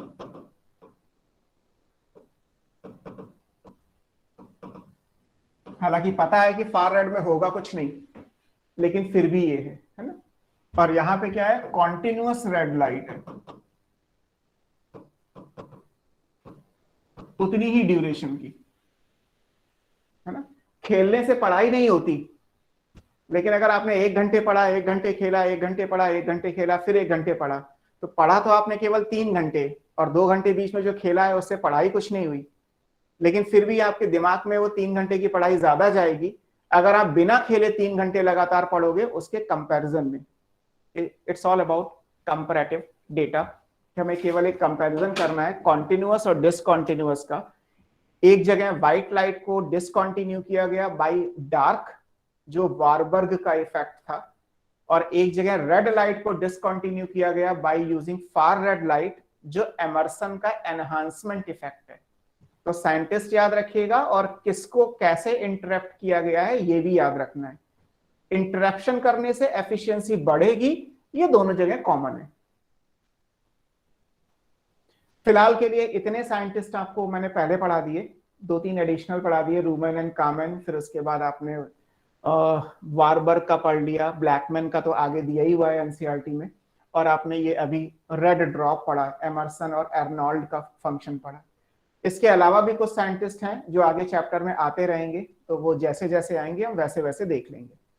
फिलहाल ये हमारा टॉपिक जो हिस्टोरिकल अकाउंट चल रहा था वो कंप्लीट हुआ। आगे के टॉपिक पे चलते हैं। नेक्स्ट टॉपिक क्या है?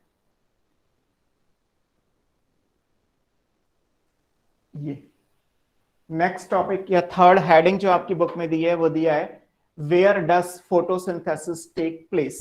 अगर आप इसको पढ़ोगे तो आपकी बुक में दिया है कि फोटोसिंथेसिस कहाँ होती है। तीसरा टॉपिक जो एनसीईआरटी में है वो है वेयर डज। इसमें जो हेडिंग कट रही होगी वो यही लिखा हुआ है। एनसीईआरटी आप लेके आइए, मतलब लेके आइए, अभी देखना चाहें देख सकते हैं। उसमें 3rd नंबर पे हेडिंग दिया होगा where does photosynthesis take place. तो फोटोसिंथेसिस कहाँ होती है सब जानते हैं। लीफ अगर मेन पार्ट है, फिलहाल हम मान लेते हैं कि लीफ में फोटोसिंथेसिस होती है। मैंने आपको लीफ के अलावा कुछ और प्लांट पार्ट भी पढ़ाए हैं जहां फोटोसिंथेसिस होती है। बताओ लीफ के अलावा फोटोसिंथेसिस और कहाँ कहाँ होती है? Chromatophore sir. क्रोमेटोफोर हो गया, चलो क्रोमेटोफोर तो बेटा ऑर्गेनेल हो गया, सेल हो गया। अभी हम सेल के अंदर की बात नहीं कर रहे, मैं तो आपसे प्लांट पार्ट पूछ रहा हूँ, बट फिर भी चलो मान लेता हूँ क्रोमेटोफोर। मीजोफिल सेल टमाटो के स्टेम में। बेटा मीजोफिल सेल तो होती ही है, मीजोफिल सेल के अलावा बताओ, mesophyll cell and bundle sheath cell के अलावा बताओ और कहाँ होती है? टमाटो के स्टेम में। Guard cells. Sir photosynthetic roots होती हैं। फाइलोड और फाइलोक्लेड। ठीक है, ठीक है। फोटोसिंथेटिक रूट्स होती हैं, जो भी एग्जाम्पल आपने पढ़े। फोटोसिंथेटिक स्टेम होते हैं, जो आपने फाइलोक्लैड और क्लैडोड बोले, वो भी सही है। लीफ तो फोटोसिंथेसिस करती ही है, वो भी सही है। इसके अलावा फ्लावर में Guard cells। फोटोसिंथेसिस होती है। क्या सर? फ्लावर में फोटोसिंथेसिस होती है। फ्लावर में कहीं पे फोटोसिंथेसिस होती है? कैलेक्स में पढ़ाया था ना, ग्रीन कलर के होते हैं, फोटोसिंथेसिस करते हैं। और फिर करोला में भी लिखा था आपने कि पेटल्स अगर ग्रीन कलर के हो गए, जिन्हें आप सेपेलॉइड बोलोगे, तो वो भी ये से बताया था। सारी चीजें याद रखो ना, कोई रिजिड होना है कि जितना एनसीईआरटी ने लिख दिया एक जगह पे उतना ही याद करना है। तो कुल मिला के रूट में भी होती है, स्टेम में भी होती है, लीफ में तो दुनिया जानती है, और फ्लावर में कैलिक्स में तो नॉर्मली होगी, बट अगर करोला भी ग्रीन कलर के हुए तो उनमें भी होगी। इसके अलावा फोटोसिंथेसिस किसी प्लांट पार्ट में नहीं होगी। तो एक तो ये आंसर खत्म हुआ कि प्लांट के कौन से हिस्से में होगी, green part of the plant. तो कौन कौन से हो सकते हैं? Maybe root, maybe stem, maybe calyx and corolla, majority of the case में लीफ हो गया। अब आएगा कि लीफ के अंदर जो सेल्स होती हैं उनमें फोटोसिंथेसिस कहां कहां होती है। अब बताओ, 2 आंसर बता दिए आप लोगों ने। मीजोफिल सेल में होती है, बंडल शीथ सेल में होती है। मीजोफिल और बंडल शीथ सेल के अलावा लीफ की कोई ऐसी सेल है जिसमें फोटोसिंथेसिस होती हो? HOD 1 और फाइटर मेडिकल, आप दोनों को मैं पढ़ा चुका हूं। Guard cells. गार्ड सेल में स्टोमेटा की जो गार्ड सेल थी, जो लीफ की एपिडर्मिस के मॉडिफिकेशन में था, तो उसमें भी फोटोसिंथेसिस होती है। तो यानी कि मीजोफिल सेल के अंदर तो दुनिया जानती है, बंडल शीथ सेल अगर प्रेजेंट है तो वहां भी होगी, और गार्ड सेल के अंदर भी होती है। मैंने आपको एनाटॉमी में पढ़ा रखा है। अब और अंदर चलते हैं, एक सेल के अंदर फोटोसिंथेसिस कहां होती है? जैसे आपने क्रोमेटोफोर बोला, तो क्रोमेटोफोर तो आपने कहां पढ़ा था? आपने मोनेरा यानी बैक्टीरिया में क्लोरोप्लास्ट। क्रोमेटोफोर, और आपने प्रोटिस्टा में यूग्लिना जब बनाया था तब आपने क्रोमेटोफोर पढ़ा था। तो अगर क्रोमेटोफोर नहीं है तो इन जनरल क्या आएगा जो आपने बताया, दैट इज क्लोरोप्लास्ट। कि एक सेल के अंदर फोटोसिंथेसिस कहां होती है? क्लोरोप्लास्ट में होती है। तो ये क्लोरोप्लास्ट का डायग्राम बना हुआ है ना। हर लेवल पे चीजों को समझो कि प्लांट का पार्ट अगर दिया गया है तो रूट, स्टेम, कैलिक्स, करोला और लीफ। अगर आपसे पूछा जाए कौन सी सेल में होती है, तो mesophyll cell, bundle sheath cells और गार्ड सेल। अगर सेल के अंदर कहा जाए कौन से सेल ऑर्गेनेल में होती है, तो लोअर प्लांट में क्रोमेटोफोर था, अदरवाइज नॉर्मली क्लोरोप्लास्ट है। और फिर आएगा कि क्लोरोप्लास्ट में भी कहां होती है, तो वो भी हम डिस्कस करेंगे अभी। तो फिलहाल के लिए ये आपका क्लोरोप्लास्ट का डायग्राम जो एनसीईआरटी का है मैंने वही बना दिया। क्लोरोप्लास्ट का डायग्राम आपने सेल में भी पढ़ा होगा, सेल में भी क्लोरोप्लास्ट दिया हुआ है, तो सर ने आपको सेल में क्लोरोप्लास्ट पढ़ा दिया होगा। यूजुअली द क्लोरोप्लास्ट यहाँ पे लिखा हुआ है, हालांकि जो बात यहाँ पे लिखी गई है वो अलग है। फिलहाल हम डायग्राम को क्लोरोप्लास्ट को देखोगे। क्लोरोप्लास्ट पढ़ लिया, सेल वाला चैप्टर पढ़ लिया आप लोगों ने? No sir. नहीं सर, नो सर। चलो नहीं पढ़ा तब भी 11th में तो पढ़ा होगा, स्कूल में तो पढ़ा ही होगा ना। क्लोरोप्लास्ट का स्ट्रक्चर तो 10th की बुक में भी दिया हुआ है, 9th की बुक में भी दिया हुआ है। Yes sir. तो क्लोरोप्लास्ट एक डबल मेम्ब्रेन बाउंड ऑर्गेनेल है, दो मेम्ब्रेन होती हैं, है ना। तो आउटर और इनर मेम्ब्रेन लिखा हुआ है, दोनों मेम्ब्रेन के बीच में स्पेस भी आएगा, तो उसे इंटर मेम्ब्रेन स्पेस आप बोल दोगे, है ना। फिर इसके अंदर दो चीजें हैं, एक मैट्रिक्स या स्ट्रोमा है और इसके अंदर एक मेम्ब्रेन का आप कह सकते हो कि जाल है, नेटवर्क है। उस मेम्ब्रेन के नेटवर्क को आप अलग अलग नाम देते हो। That membrane is called thylakoid membrane, और अगर वो ग्रुप में है तो वो कहलाता है ग्रेना, और अगर वो अनग्रुप अनऑर्गेनाइज्ड है तो वो कहलाता है स्ट्रोमा। इस हिसाब से, है ना। ये रहा डायग्राम। इसको अगर मैं अपने तरीके से बनाऊं, बना ही देता हूं, आपको जल्दी समझ में आ जाएगा। ये रहा क्लोरोप्लास्ट की एक मेम्ब्रेन, ये रही दूसरी मेम्ब्रेन। ये मान लेते हैं this is outer membrane of chloroplast, this is inner membrane of chloroplast. दो मेम्ब्रेन के बीच में जो स्पेस होता है वो है इंटर मेम्ब्रेन स्पेस। ये क्लोरोप्लास्ट का एनवेलप हो गया, मतलब क्लोरोप्लास्ट के बाहर का हिस्सा हो गया। अंदर आपको क्या मिलेगा? अंदर आपको मिलेगा इसमें एक साइटोप्लाज्म के जैसा मैट्रिक्स है ना। So this is called stroma. Stroma को हम मैट्रिक्स बोलेंगे। स्ट्रोमा के अंदर डार्क रिएक्शन होती है ना। ये क्या है? This is site for dark reaction of photosynthesis, जिसमें डार्क रिएक्शन होगी।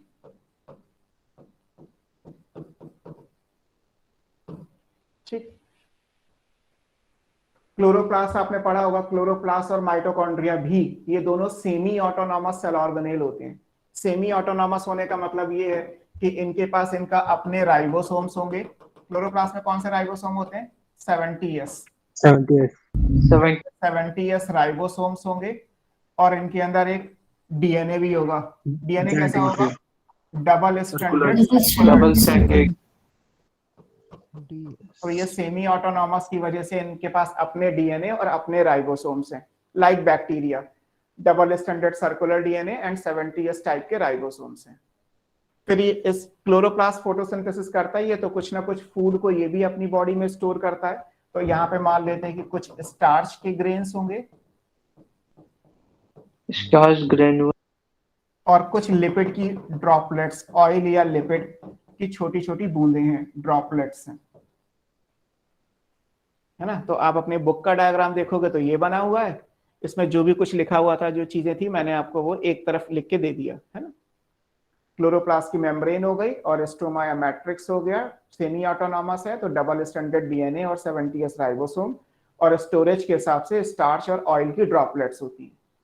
अब इस क्लोरोप्लास्ट बोलो, सेमी ऑटोनॉमस क्या बताया था आपने? एक बार रिपीट कर दो बेटा। वो तो सेल में पढ़ा होगा ना। ये राइबो सेमी ऑटोनॉमस का मतलब है आधा अपने आप करता है, आधा न्यूक्लियस से गवर्न होता है। किसी भी सेल में डीएनए न्यूक्लियस के अंदर होता है, तो न्यूक्लियर डीएनए ही सारी कैपेसिटी या पावर या जो उसके प्रॉपर्टीज हैं, फंक्शंस हैं, उनको गवर्न करेगा।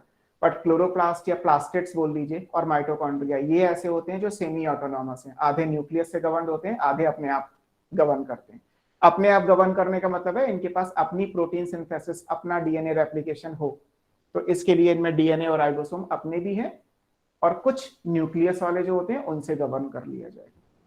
अब इस क्लोरोप्लास्ट के अंदर भी अगर कहा जाए कि क्लोरोफिल कहाँ मिलेगा, तो वो हमें मिलेगा इनके अंदर मेम्ब्रेन का स्टैक होता है। जैसे अगर आप एनसीईआरटी का डायग्राम देखोगे तो जो ये ग्रीन कलर का दिखाया गया, तो ये मेम्ब्रेन का स्टैक्स है। इनको कैसे आप देखोगे? इनको इस तरीके से इमेजिन कर लो, ये मेम्ब्रेन के ढेर लगे हुए हैं। ये एक ढेर लगा हुआ है ना, ऐसे ये दूसरा है, ये तीसरा है, बहुत सारे होते हैं, कुछ भी बना दीजिए, चौथा है, पांचवा है, और ये सब आपस में इंटरकनेक्टेड होते हैं, आपस में सब जुड़े हुए हैं एक दूसरे से, इस तरीके से, है ना। तो जो ये स्टैक होता है यहां से लेके यहां तक, ये स्टैक है, ढेर किस चीज का है? Thylakoid membrane. किसकी मेम्ब्रेन का स्टैक है? थैलेकॉइड मेम्ब्रेन का। इस थैलेकॉइड मेम्ब्रेन के स्टैक को हम बोलते क्या है? This is called grana. Single होगा तो क्या लिखा जाएगा? ग्रेनम। इसको हम क्या बोलेंगे? ग्रेनम बोलेंगे। इस ढेर को क्या बोलेंगे? ग्रेनम। या क्लोरोप्लास्ट के अंदर बहुत सारे ग्रेना होते हैं, मैंने 5 बना दिए, आप 50 बना दीजिए, डजंट मैटर। इसको ऐसे इमेजिन कर लो कि आपने बैंगल्स ली, बैंगल्स सब जानते हैं, बैंगल्स का ढेर लगाना है, तो बैंगल में जो कांच होगा, मतलब जो बैंगल की थिकनेस है, वो मेम्ब्रेन इमेजिन कर लो। तो जब आप बैंगल का एक ढेर लगाओगे, बैंगल के ऊपर बैंगल रख के इकट्ठा करोगे, तो बैंगल के अंदर भी खाली जगह आएगी और बैंगल के बाहर भी खाली जगह आएगी, और बैंगल की जो थिकनेस होगी वो मेम्ब्रेन है। तो हमें क्या करना है? हमने एक सर्किल वाली मेम्ब्रेन लेके एक के ऊपर एक के ऊपर एक मेम्ब्रेन का ढेर लगा दिया, तो मेम्ब्रेन के अंदर भी स्पेस आएगा और मेम्ब्रेन के बाहर भी स्पेस आएगा, बीच में मेम्ब्रेन केवल पड़ी होगी। तो अगर वो ढेर की फॉर्म में है तो वो क्या कहलाएगा? ग्रेना कहलाता है। क्योंकि ग्रेना की थैलेकॉइड है ये वाली, तो इसको आप बेटर क्या बोलोगे? This is better known as, इसको आप बोलोगे कि ये ग्रेनल थैलेकॉइड है। ग्रेना का पार्ट है तो क्या कहलाएगा? ग्रेनल थैलेकॉइड बोल सकते हो। एक थैलेकॉइड मेम्ब्रेन एक फोटोसिंथेटिक मेम्ब्रेन के बराबर होती है, फोटोसिंथेटिक लैमिली बोलते हैं, है ना। तो थैलेकॉइड मेम्ब्रेन को दूसरा नाम क्या दे सकते हो? This is also called photosynthetic lamellae, है ना। अब 2 या 2 से ज्यादा ग्रेना को आपस में जोड़ने के लिए भी एक एक मेम्ब्रेन होती है। ये स्टैक नहीं है जो आपने बीच बीच में बनाई, मैं व्हाइट से बना देता हूं। ये जो बीच बीच में बनाई है, जो एक दूसरे को कनेक्ट कर रही है, ये अकेली है। मतलब एक बैंगल के ढेर को दूसरी बैंगल के ढेर से कनेक्ट करने के लिए एक सिंगल बैंगल लेनी है आपको। तो जो अकेली अकेली है ये क्या कहलाती है ये भी थैलेकॉइड मेम्ब्रेन, स्ट्रक्चर में कोई चेंज नहीं है, ये भी थैलेकॉइड मेम्ब्रेन है, लेकिन ये ग्रेना को कनेक्ट करने वाली है, तो इसे बोलते हैं इंटरग्रेनल, 2 ग्रेना के बीच में। या ये वाली जो व्हाइट वाली है वो स्ट्रोमा में डायरेक्टली प्रेजेंट है, ढेर की फॉर्म में नहीं है, स्टैक की फॉर्म में नहीं है, तो इसे बोल दिया जाता है इंटरग्रेनल या स्ट्रोमल लैमिली। इंटर INTER, इंटरग्रेनल, या इसको क्या बोलेंगे? Stromal thylakoid. तो थैलेकॉइड 2 तरीके से होती हैं, या तो ढेर की फॉर्म में होंगी ग्रेनल थैलेकॉइड, या उस ढेर को जोड़ने वाली होगी स्ट्रोमल थैलेकॉइड। कोई भी थैलेकॉइड हो, चाहे ग्रेना की हो या चाहे स्ट्रोमा की हो, थैलेकॉइड पे डार्क रिएक्शन कंप्लीट होती है, सॉरी लाइट रिएक्शन कंप्लीट होती है। तो यहां से यहां तक क्या होगा? यहां से यहां तक लाइट रिएक्शन होगा। तो फोटोसिंथेसिस की लाइट रिएक्शन कहां होती है? थैलेकॉइड मेम्ब्रेन पे, चाहे ग्रेना की हो चाहे ग्रेना को जोड़ने वाली हो। और फोटोसिंथेसिस की डार्क रिएक्शन कहां होती है? स्ट्रोमा या मैट्रिक्स के अंदर कंप्लीट होती है ना। ये क्लोरोप्लास्ट का पूरा स्ट्रक्चर है ना। जितना क्लोरोप्लास्ट में आपको चाहिए वो ये बना हुआ है।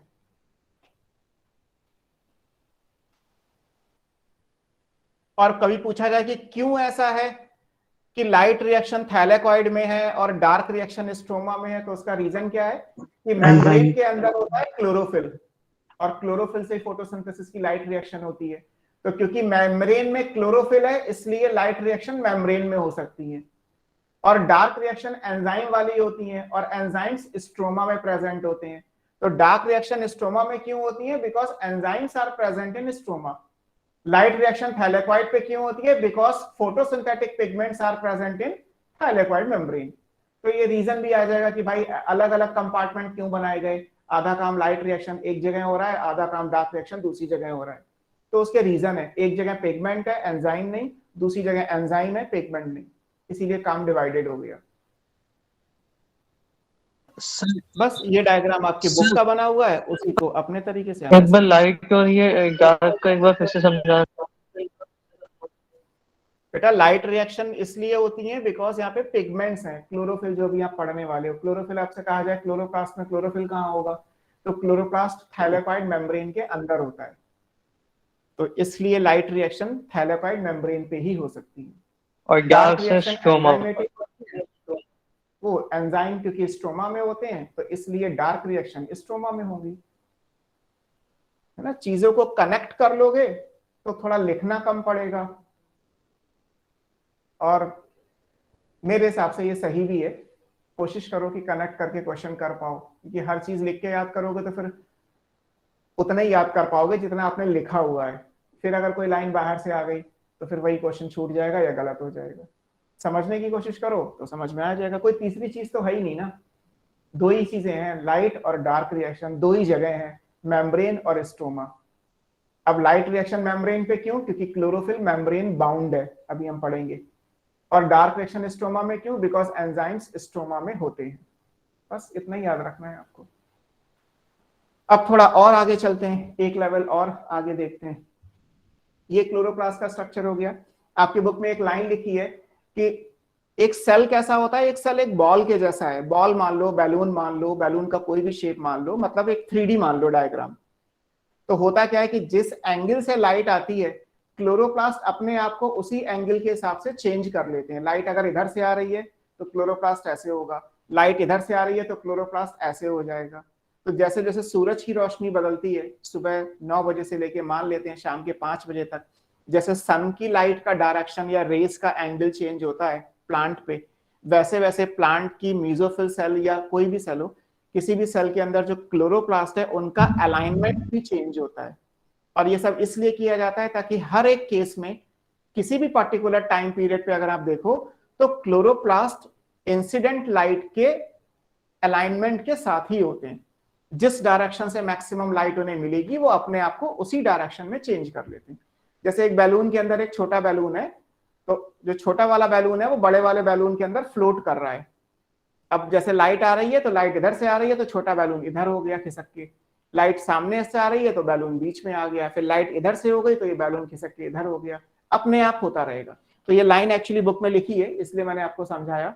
बुक के हिसाब से देखोगे तो लेफ्ट साइड में लिखा है usually the chloroplast align themselves, है ना, इंपॉर्टेंट सिर्फ यही है, chloroplast align themselves along the wall of the mesophyll cell such that they get the optimum quantity of the incident light। incident light का मतलब जो गिर रही है, जो लीफ पे लाइट आ रही है वो इंसिडेंट लाइट या सोलर रेडिएशन कहलाएगा।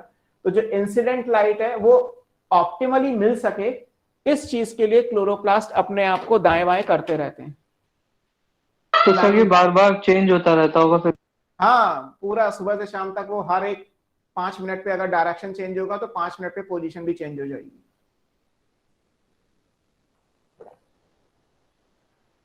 अगर सन की लाइट का मतलब इंसिडेंट लाइट का एंगल बदला 5 मिनट में, तो 5 मिनट के अंदर क्लोरोप्लास्ट का अलाइनमेंट भी चेंज हो जाएगा।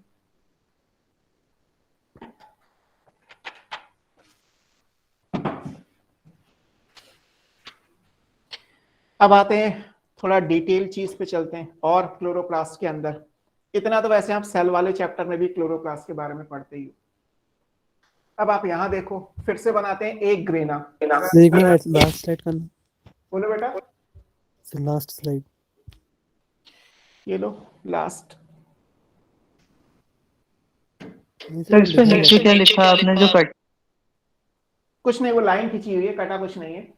आपको जो नीचे दिख रहा होगा वो यहाँ पे लिखा है इंटरग्रेनल या स्ट्रोमल थैलेकॉइड, बस उतना ही लिखा हुआ है। Okay sir. नीचे बस वो मैंने एक जिगजैग लाइन बना दी थी बस, और कुछ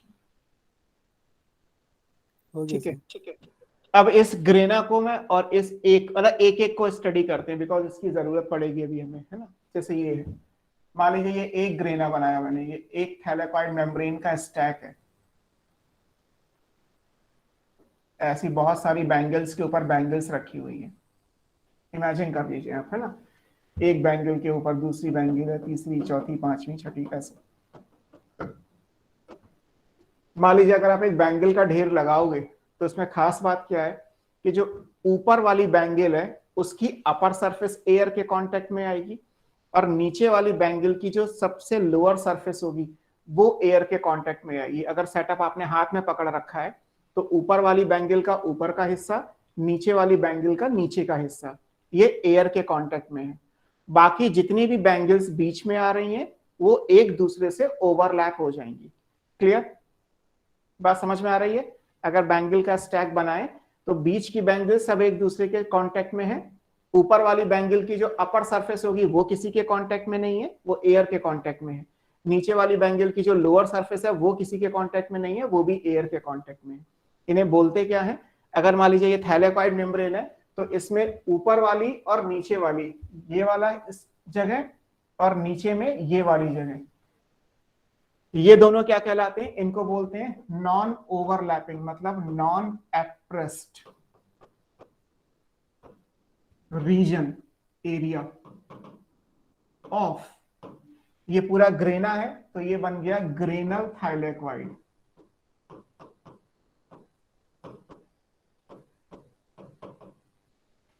तो ये नॉन एप्रेस्ड रीजन है। नॉन एप्रेस्ड का मतलब है नॉन ओवरलैपिंग, ऊपर वाले का ऊपर का हिस्सा, नीचे वाले के नीचे का हिस्सा किसी से ओवरलैप नहीं होता। हालांकि बीच में जितने भी आएंगे ये सब एक दूसरे से ओवरलैप करेंगे। ये क्या बन जाएगा? ये बनेगा appressed region of granal thylakoid.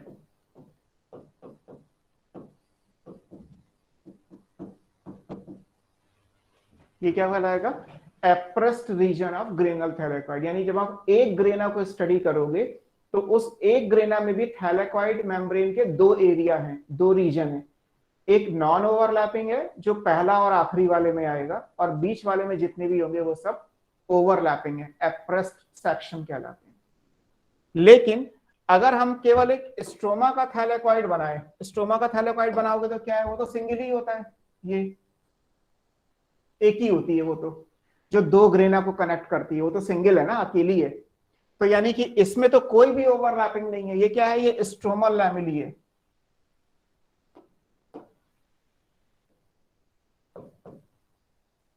ये स्ट्रोमल थाइलेक्वाइड है। तो स्ट्रोमल थाइलेक्वाइड के अंदर क्या होता है? ये तो पूरी तरीके से ओनली नॉन एप्रेस्ड सेक्शन होगा इसमें।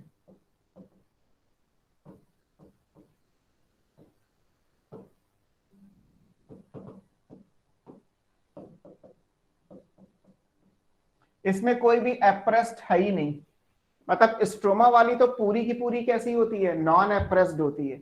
लेकिन ग्रेना वाली जो थैलेक्वाइड है उसमें पहला और आखिरी नॉन एप्रेस्ड है और बीच में जितने भी आएंगे वो एप्रेस्ड आएंगे। तो अभी हमें आगे जरूरत पड़ेगी कि appressed section of granal thylakoid और non appressed section of granal thylakoid क्या होते हैं। तो मैंने आपको डायग्राम से ही बना के दिखा दिए।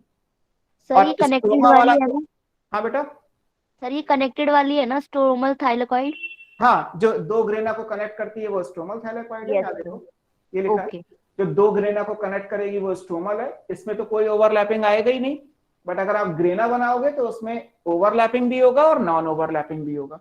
इसी को बस मैंने अलग बना के आपको दिखा दिया और ये नाम लिख दिए कि एप्रेस्ड और नॉन एप्रेस्ड सेक्शन या रीजन क्या होते हैं। और ये इंपॉर्टेंट है, अभी हम आगे पढ़ेंगे तो हमें इन दोनों की जरूरत पड़ेगी। कुछ एप्रेस्ड में होगा, कुछ नॉन एप्रेस्ड में होगा, तो कहाँ कितनी बात है उसको आप अलग से याद कर लो, है ना। मैंने आपको इसलिए अलग पेज पे बना के दिखा दिया एप्रेस्ड और नॉन एप्रेस्ड सेक्शंस क्या क्या होते हैं। डन? Yes sir. ये क्लोरोप्लास्ट के बारे में हो गया कि where does photosynthesis take place. आपकी बुक में क्लोरोप्लास्ट के बारे में इतना कुछ दिया हुआ है ना। अब और आगे चलते हैं। चौथा हेडिंग दिया है आपकी बुक में, how many pigments are involved in photosynthesis, है ना। ये लाइन कट रही है, आपको हेडिंग मिल जाएगी एनसीईआरटी में। देखो fourth heading, how many pigments are involved in photosynthesis. Photosynthetic pigments कौन कौन से होते हैं और कितने पिगमेंट फोटोसिंथेसिस में इन्वॉल्व होते हैं। अब फोटोसिंथेटिक पिगमेंट्स को अलग कैसे करते हैं, इसके लिए जो टेक्निक है वो क्रोमैटोग्राफी कहलाती है ना। उसे हम क्या बोलते हैं? क्रोमैटोग्राफी बोलते हैं या क्रोमैटोग्राफिक सेपरेशन। क्रोमैटोग्राफी जानते हैं? यस। तो क्रोमैटोग्राफी से क्या करोगे आप? जैसे आपको लीफ ग्रीन दिखाई देती है, बट अगर आपने लीफ को क्रश करके क्रोमैटोग्राफी का एक्सपेरिमेंट परफॉर्म किया तो जो ग्रीन कलर की आप डॉट यूज करते हो एज ए सैंपल, वो अलग अलग कलर में चली जाएगी। उसमें ग्रीन तो अलग हो गई, ग्रीन के अलावा येलो भी आएगा, ऑरेंज भी आएगा, लाइट ग्रीन भी आएगा, ब्लूइश कलर भी आ जाएगा। तो आपको तब समझ में आएगा कि एक्चुअली ग्रीन लीफ दिखाई देती है बट वो ग्रीन नहीं है, उसमें और भी बहुत सारे कलर्स हैं। सबसे ज्यादा ग्रीन कलर है, दैट्स वाई वो ग्रीन कलर की दिखाई देती है ना। लीफ तो वही होती है, जब वो एजिंग में जाती है तो ग्रीन खत्म हो जाता है, तो लीफ येलो कलर की दिखना शुरू हो जाती है ना। फोटोसिंथेसिस येलो के हिसाब से हो जाएगी, पहले ग्रीन के हिसाब से होगी, या कोई और कलर होगा तो उस कलर के हिसाब से हो जाएगी, है ना। तो क्रोमेटोग्राफी से इन पिगमेंट्स को अलग किया जाता है। यहाँ से याद रखने की चीज ये है कि photosynthetic pigments are separated by using the technique called chromatography. Chromatography से अलग करेंगे तो एज पर बुक अगर हम जाएं, नॉर्मल केस में जाएं, तो हमें दो मेजर क्लास ऑफ पिगमेंट मिलते हैं। बहुत सारे पिगमेंट की क्लासेस हैं, लेकिन हमें दो मेजर पिगमेंट की क्लासेस मिलती हैं। कौन सी? एक क्लोरोफिल जो प्रिंसिपली ग्रीन कलर के हैं, और एक कैरोटेनाइड्स जो मेनली येलो ऑरेंज कलर के होते हैं। तो सबसे पहले दिया है इसमें, फर्स्ट पिगमेंट इज क्लोरोफिल, है ना।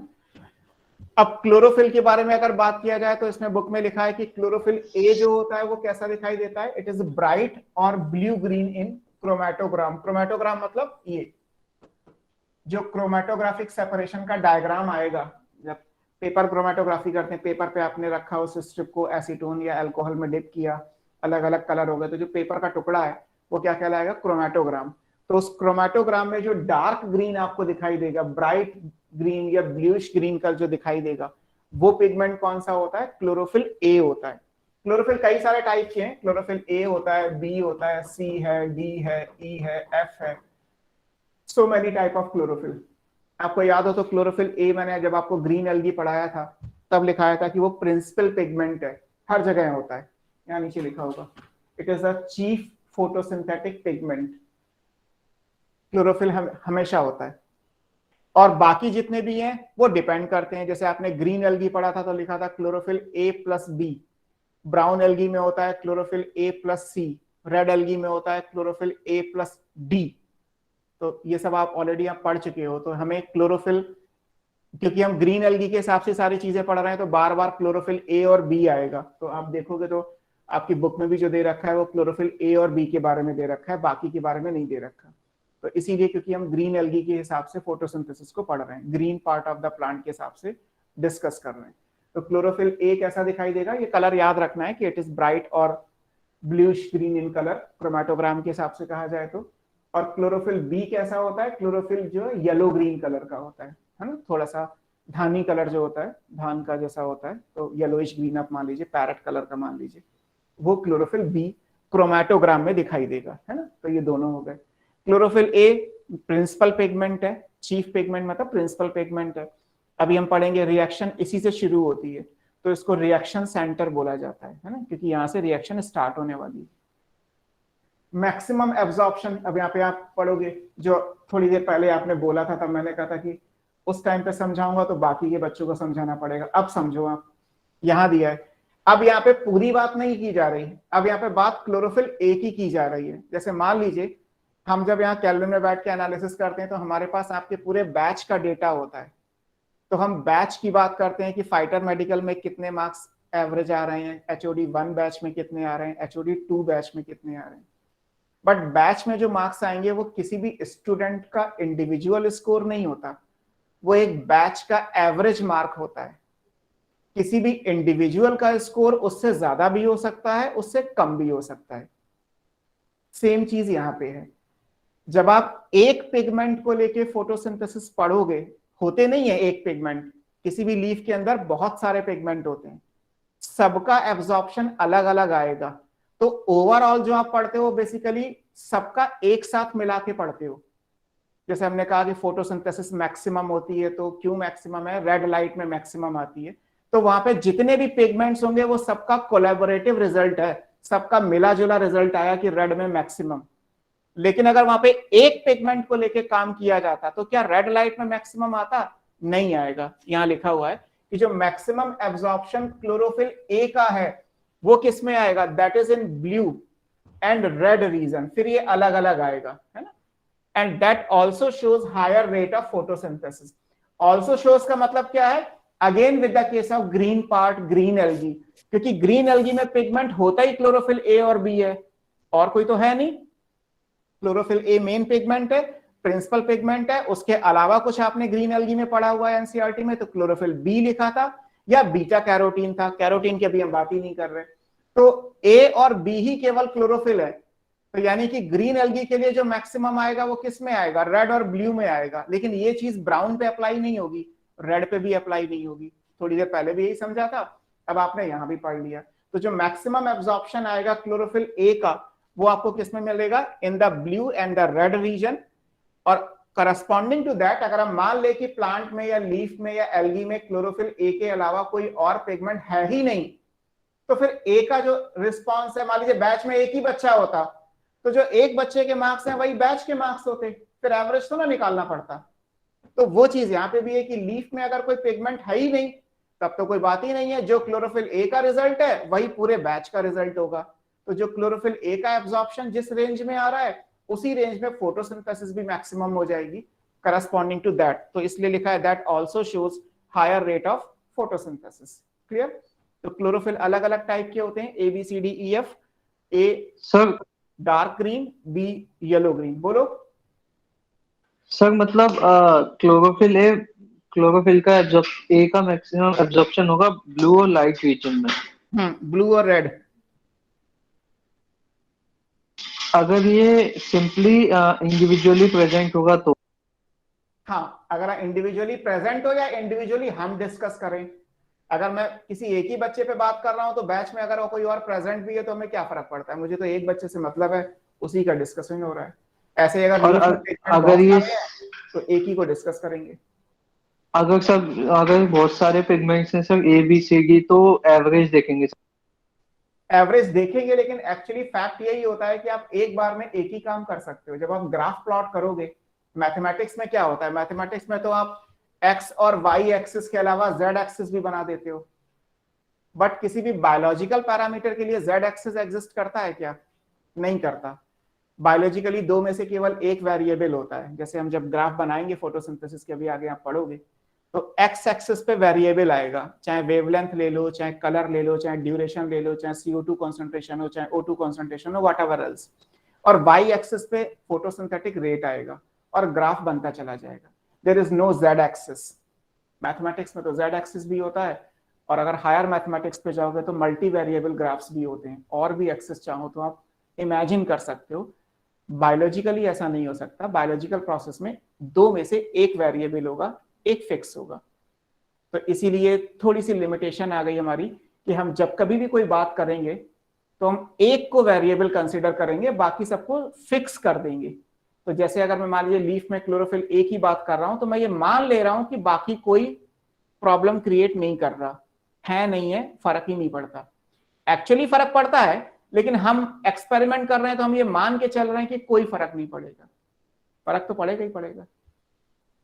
तो जब आप काम करते हो तो उस केस में तो आपने क्लोरोफिल ए को बाहर निकाल के किया जाता है ना, मतलब प्लांट की लीफ को क्रश किया, क्रोमेटोग्राफी से सेपरेट किया, क्रोमेटोग्राम से क्लोरोफिल ए को आइसोलेट किया, फिर क्लोरोफिल ए को हमने एसीटोन में डिसॉल्व करके उसका स्पेक्ट्रा जब बनाया, तो अब तो मुझे पता ही है कि मैंने सारी लीफ के पिगमेंट में से केवल एक ही पिगमेंट पे स्टडी किया है। तो चाहे ये पिगमेंट का रिस्पॉन्स हो, चाहे फोटोसिंथेसिस का रिस्पॉन्स हो, एक ही बात हो जाएगी। बोलो क्या कह रहे हो सर? इसमें थोड़ा सा maximum absorption of chlorophyll A वाला थोड़ा सा शॉर्ट में और समझा दीजिए बेटा। यही है, इतनी सी बात समझानी है, क्योंकि इससे ज्यादा मैं कुछ पढ़ाऊंगा तो वो मैटर नहीं करता, तब फिजिक्स थोड़ा पढ़ानी है मुझे। क्लोरोफिल ए का एब्जॉर्प्शन मैक्सिमम होता है ब्लू और रेड में, ये आपको याद रखना है। इससे पहले आपने पढ़ा था फोटोसिंथेसिस मैक्सिमम होती है। ओके सर, आ गया समझ सर। मैं बाकी पिगमेंट्स को लेके, हाँ, तब भी ग्रीन एल्गी हमने डिस्कस किया था, क्लैडोफोरा। अभी भी क्लैडोफोरा ग्रीन एल्गी है, और ग्रीन एल्गी के पिगमेंट आपको मैंने एल्गी में पढ़ा रखे हैं। क्लोरोफिल ए और बी ही होता है वहां पे, ए और बी के लिए लाइन भी। सर एक लास्ट क्वेश्चन और पूछना है सर, बाकी पिगमेंट्स भी डिपेंड करेंगे ना? जरूरी तो नहीं है कि वो ब्लू और रेड रीजन में ही मैक्सिमम एब्जॉर्प्शन हो। हाँ, बाकी सबका अलग अलग आएगा, सबका अलग अलग आएगा, है ना। बस आपको पढ़ना ए और बी का है, क्योंकि आप फोटोसिंथेसिस ग्रीन एल्गी या green part of the plant के हिसाब से पढ़ रहे हो, अदरवाइज सबका अलग अलग आएगा, है ना। अब क्लोरोफिल के बारे में कुछ जर्नल क्वेश्चंस कर लेते हैं, हालांकि बुक में कोई ऐसे अलग से करके नहीं दिए, लेकिन थोड़ा थोड़ा मैं आपको, मिनरल न्यूट्रिशन आपने पिछली क्लास में पढ़ा था, तो वहां पे जब हमने मैग्नीशियम और आयरन की बात की थी तो वहां लिखा था क्लोरोफिल हेड में प्रेजेंट होता है, याद है किसी को? क्लोरोफिल हेड के लिए आयरन चाहिए था और उसके सेंटर में एक मैग्नीशियम होता है, तो आयरन और मैग्नीशियम Fe और Mg, Fe माइक्रोन्यूट्रिएंट है और Mg मैक्रोन्यूट्रिएंट है, ये दोनों क्लोरोफिल के लिए चाहिए। तो ये सब चीजें आपको मैंने कहीं पढ़ा रखी हैं, उसको एक बार देख लेते हैं फटाफट। क्लोरोफिल को अगर आप ड्रॉ करोगे, हमें पूरा कोई ड्रॉ नहीं करना है, क्लोरोफिल का स्ट्रक्चर जिन्होंने दिया था वो नोबेल प्राइज विनर है विल्स्टेटर, तो उनके बारे में तो नहीं पढ़ना हमें, क्लोरोफिल का स्ट्रक्चर किसने दिया और नोबेल प्राइज मिला उन्हें, तो वो बहुत बड़ी बात हो गई। आपको केवल अपने क्वेश्चन सॉल्व करने।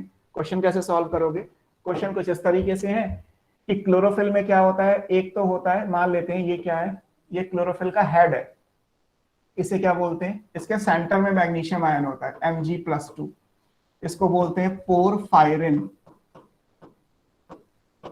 हेड। ये क्लोरोफिल का हेड वाला रीजन है, इसके सेंटर में मैग्नीशियम होता है, यहाँ पे 4 अलग अलग पायरॉल होते हैं। पायरॉल समझते हैं, केमिस्ट्री में कहीं पढ़ा है? Pyrrole, PYRROLE। सर ये क्या होता है? चार्ली पायरॉल एक नाइट्रोजन कंटेनिंग हेट्रोसाइक्लिक कंपाउंड है। अब मुझे नहीं पता कि हेट्रोसाइक्लिक कंपाउंड केमिस्ट्री में, ऑर्गेनिक केमिस्ट्री में आप में पायरॉल पढ़ा हुआ आपने तो ठीक, नहीं तो याद कर लीजिए, है ना। पायरॉल ये कैसा होता है, ऐसा होता है ना पायरॉल, दिस इज पायरॉल, देखा है कहीं केमिस्ट्री में? यस सिलेबस की चीज है, ठीक है, मेरा केमिस्ट्री नहीं होता, लेकिन मैंने हमेशा से बोला है कि जितनी जरूरी है उतना याद दिला दूंगा आपको, याद करना है याद कर लो, समझ में आ रहा है तो समझ लो। ऐसी 4 रिंग आएंगी, 1 2 3 4, है ना, तो टेट्रा पायरॉल लिखा है इसीलिए, है ना।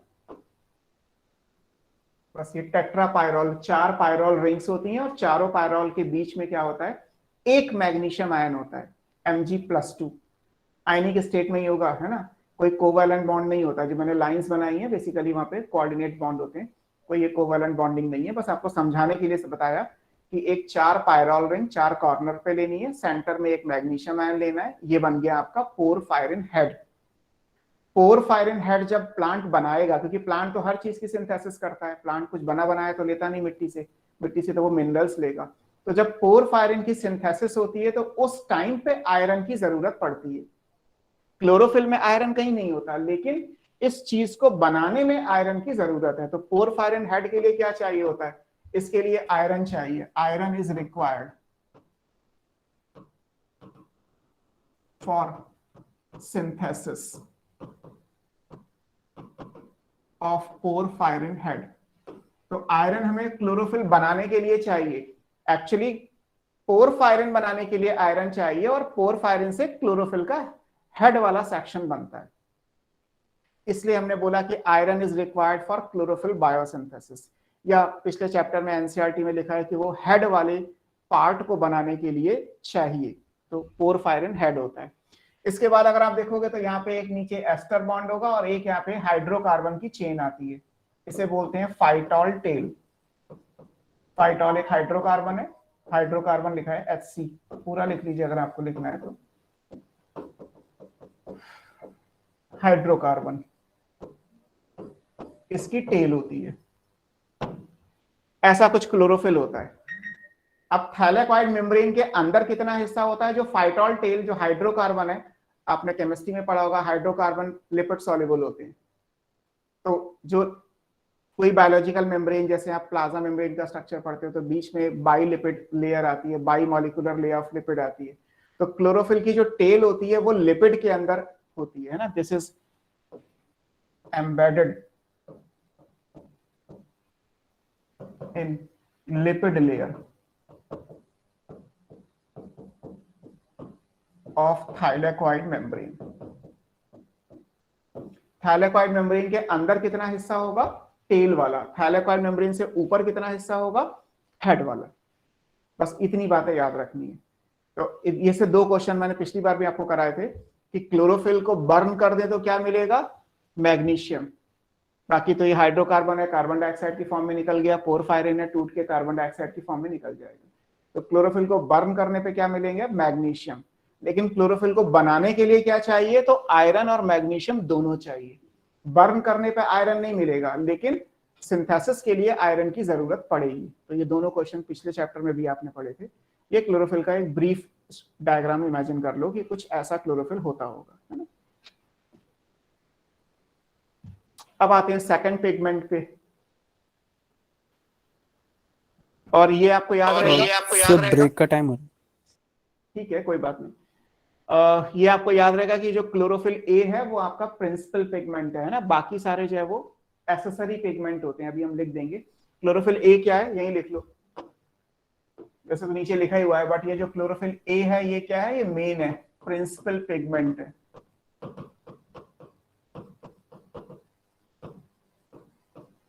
और जो बाकी सब होते हैं, इनके फॉर्मूले याद करना जरूरी नहीं है ना, ए और बी एक्सेसरी कहलाते हैं। हाँ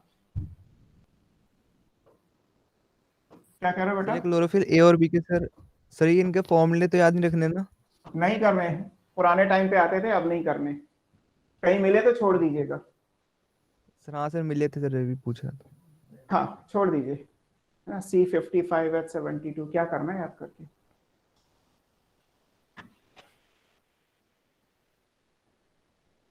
ये याद रखिएगा जो मैंने अभी ग्रीन से लिखा, A is the principal pigment. Principal pigment मतलब फाउंड एवरीवेयर, यहीं से रिएक्शन स्टार्ट होगी। अगर कोई ग्रीन पार्ट है, ग्रीन लीफ है, ग्रीन एल्गी है, तो क्लोरोफिल ए से रिएक्शन शुरू होती है। और बाकी जो भी है अगर प्रेजेंट है तो, नहीं है तो कोई बात ही नहीं है। तो अगर बाकी देखो BCDEF, तो ये सब एसेसरी मॉलिक्यूल है, एसेसरी पिगमेंट कहलाते हैं, हेल्प कर देंगे, रिएक्शन स्टार्ट नहीं करेंगे।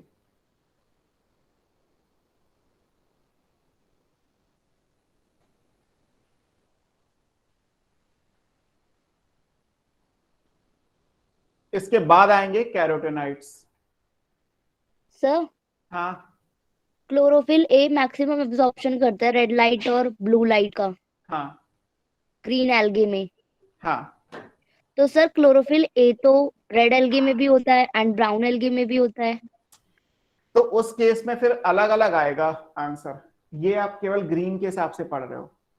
अगर आप पिगमेंट निकाल लोगे तब तो कोई बात ही नहीं है। मैंने क्या बोला था अभी थोड़ी देर पहले कि अगर हम एक पिगमेंट को आइसोलेट कर लें, मैं एक बैच में से एक बच्चा निकाल लूं और फिर केवल उसके मार्क्स को लेके कुछ भी डिस्कस कर रहा हूं, तो मेरे लिए मैटर ही नहीं करता कि वो किस बैच का है, वो बैच में है भी या नहीं है, वो तो फिर इंडिविजुअल रिजल्ट हो गया।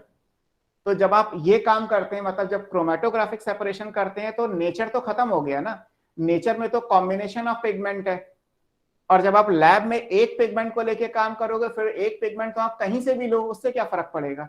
चाहे रेड क्लोरोफिल ए निकालो, चाहे ब्राउन से निकालो, चाहे ग्रीन से निकालो, क्लोरोफिल ए तो ना बदल जाएगा। तो क्लोरोफिल ए को लेके एक्सपेरिमेंट करोगे तो ब्लू और रेड में मैक्सिमम आएगा ही आएगा। बट अगर आप सारे पिगमेंट को लेके फिर अगर आप अलग अलग करोगे तो ग्रीन में तो आ जाएगा, जो लाइन आपने पढ़ी थी एंगलमैन के एक्सपेरिमेंट के हिसाब से। रेड और ब्राउन में वो लाइन अप्लाई नहीं होगी। सर रेड और ब्राउन में बी और सी का मैक्सिमम एब्जॉर्प्शन होगा ना? ऐसा कुछ नहीं बोला मैंने, अलग अलग रेंज में नहीं बोला मैंने ऐसा, और ऐसा होता भी नहीं है फिलहाल। क्या होता है वो छोड़ दो, मैंने आपको बोला कि क्या नहीं होता है, बस ये पढ़ सकते हो। जो होता है वो आपकी बुक में लिखा है, और बाकी में क्या होता है वो तो आपको ना मैं पढ़ाऊंगा, ना आपको पढ़ाने की कहीं से कोई जरूरत है, ना आपसे कोई पूछा जाएगा।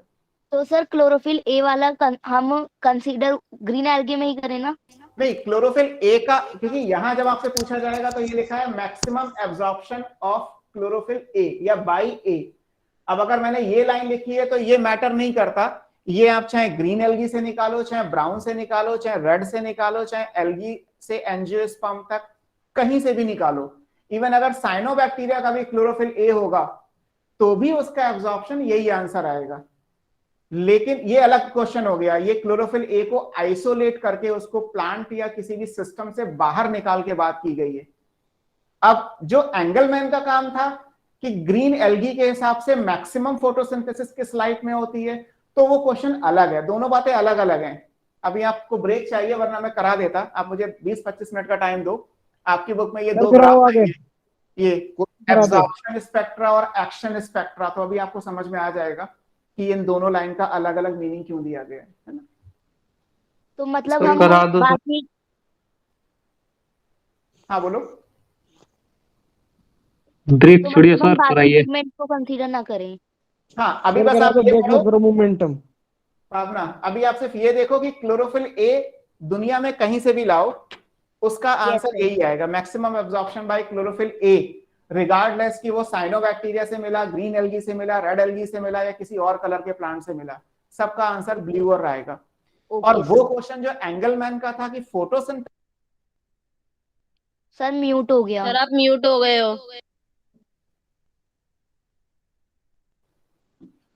सो भावना मैंने ये बोला कि आपको फिलहाल ये याद रखना है कि क्लोरोफिल ए कहीं से भी लाएं आप, चाहे साइनोबैक्टीरिया से लाएं, चाहे एल्गी में ग्रीन से लाएं, ब्राउन से लाएं या रेड से लाएं, या आप ब्रायोटेरिडो जिम्नो एंजियो कहीं से भी लाएं, क्लोरोफिल ए को लेके जब आप केवल काम करेंगे तो उसका आंसर ब्लू और रेड जो लाइन लिखी है मैक्सिमम एब्जॉर्प्शन यही आएगा। और जो आपने एंगलमैन के एक्सपेरिमेंट में पढ़ा है कि रेड रीजन और ब्लू रीजन में फोटोसिंथेसिस का रेट मैक्सिमम होता है, वो चीज और ये चीज अलग अलग है। अभी आप पढ़ोगे ब्रेक के बाद, इसको बोलोगे एब्जॉर्प्शन स्पेक्ट्रम। ये जो ग्राफ आएगा ये क्या कहलाएगा? Absorption spectrum. और जो एंगलमैन ने ग्राफ प्लॉट किया वो पूरी फोटोसिंथेसिस का था, that will be action spectrum. Action और एब्जॉर्प्शन अलग अलग होते हैं, ये हम ब्रेक के बाद देख लेंगे, तो आपको क्लैरिटी आ जाएगी कि एक पिगमेंट दुनिया में कहीं से भी लाओ एक आंसर है, फोटोसिंथेसिस का आंसर सबका अलग अलग आएगा, है ना। Okay sir.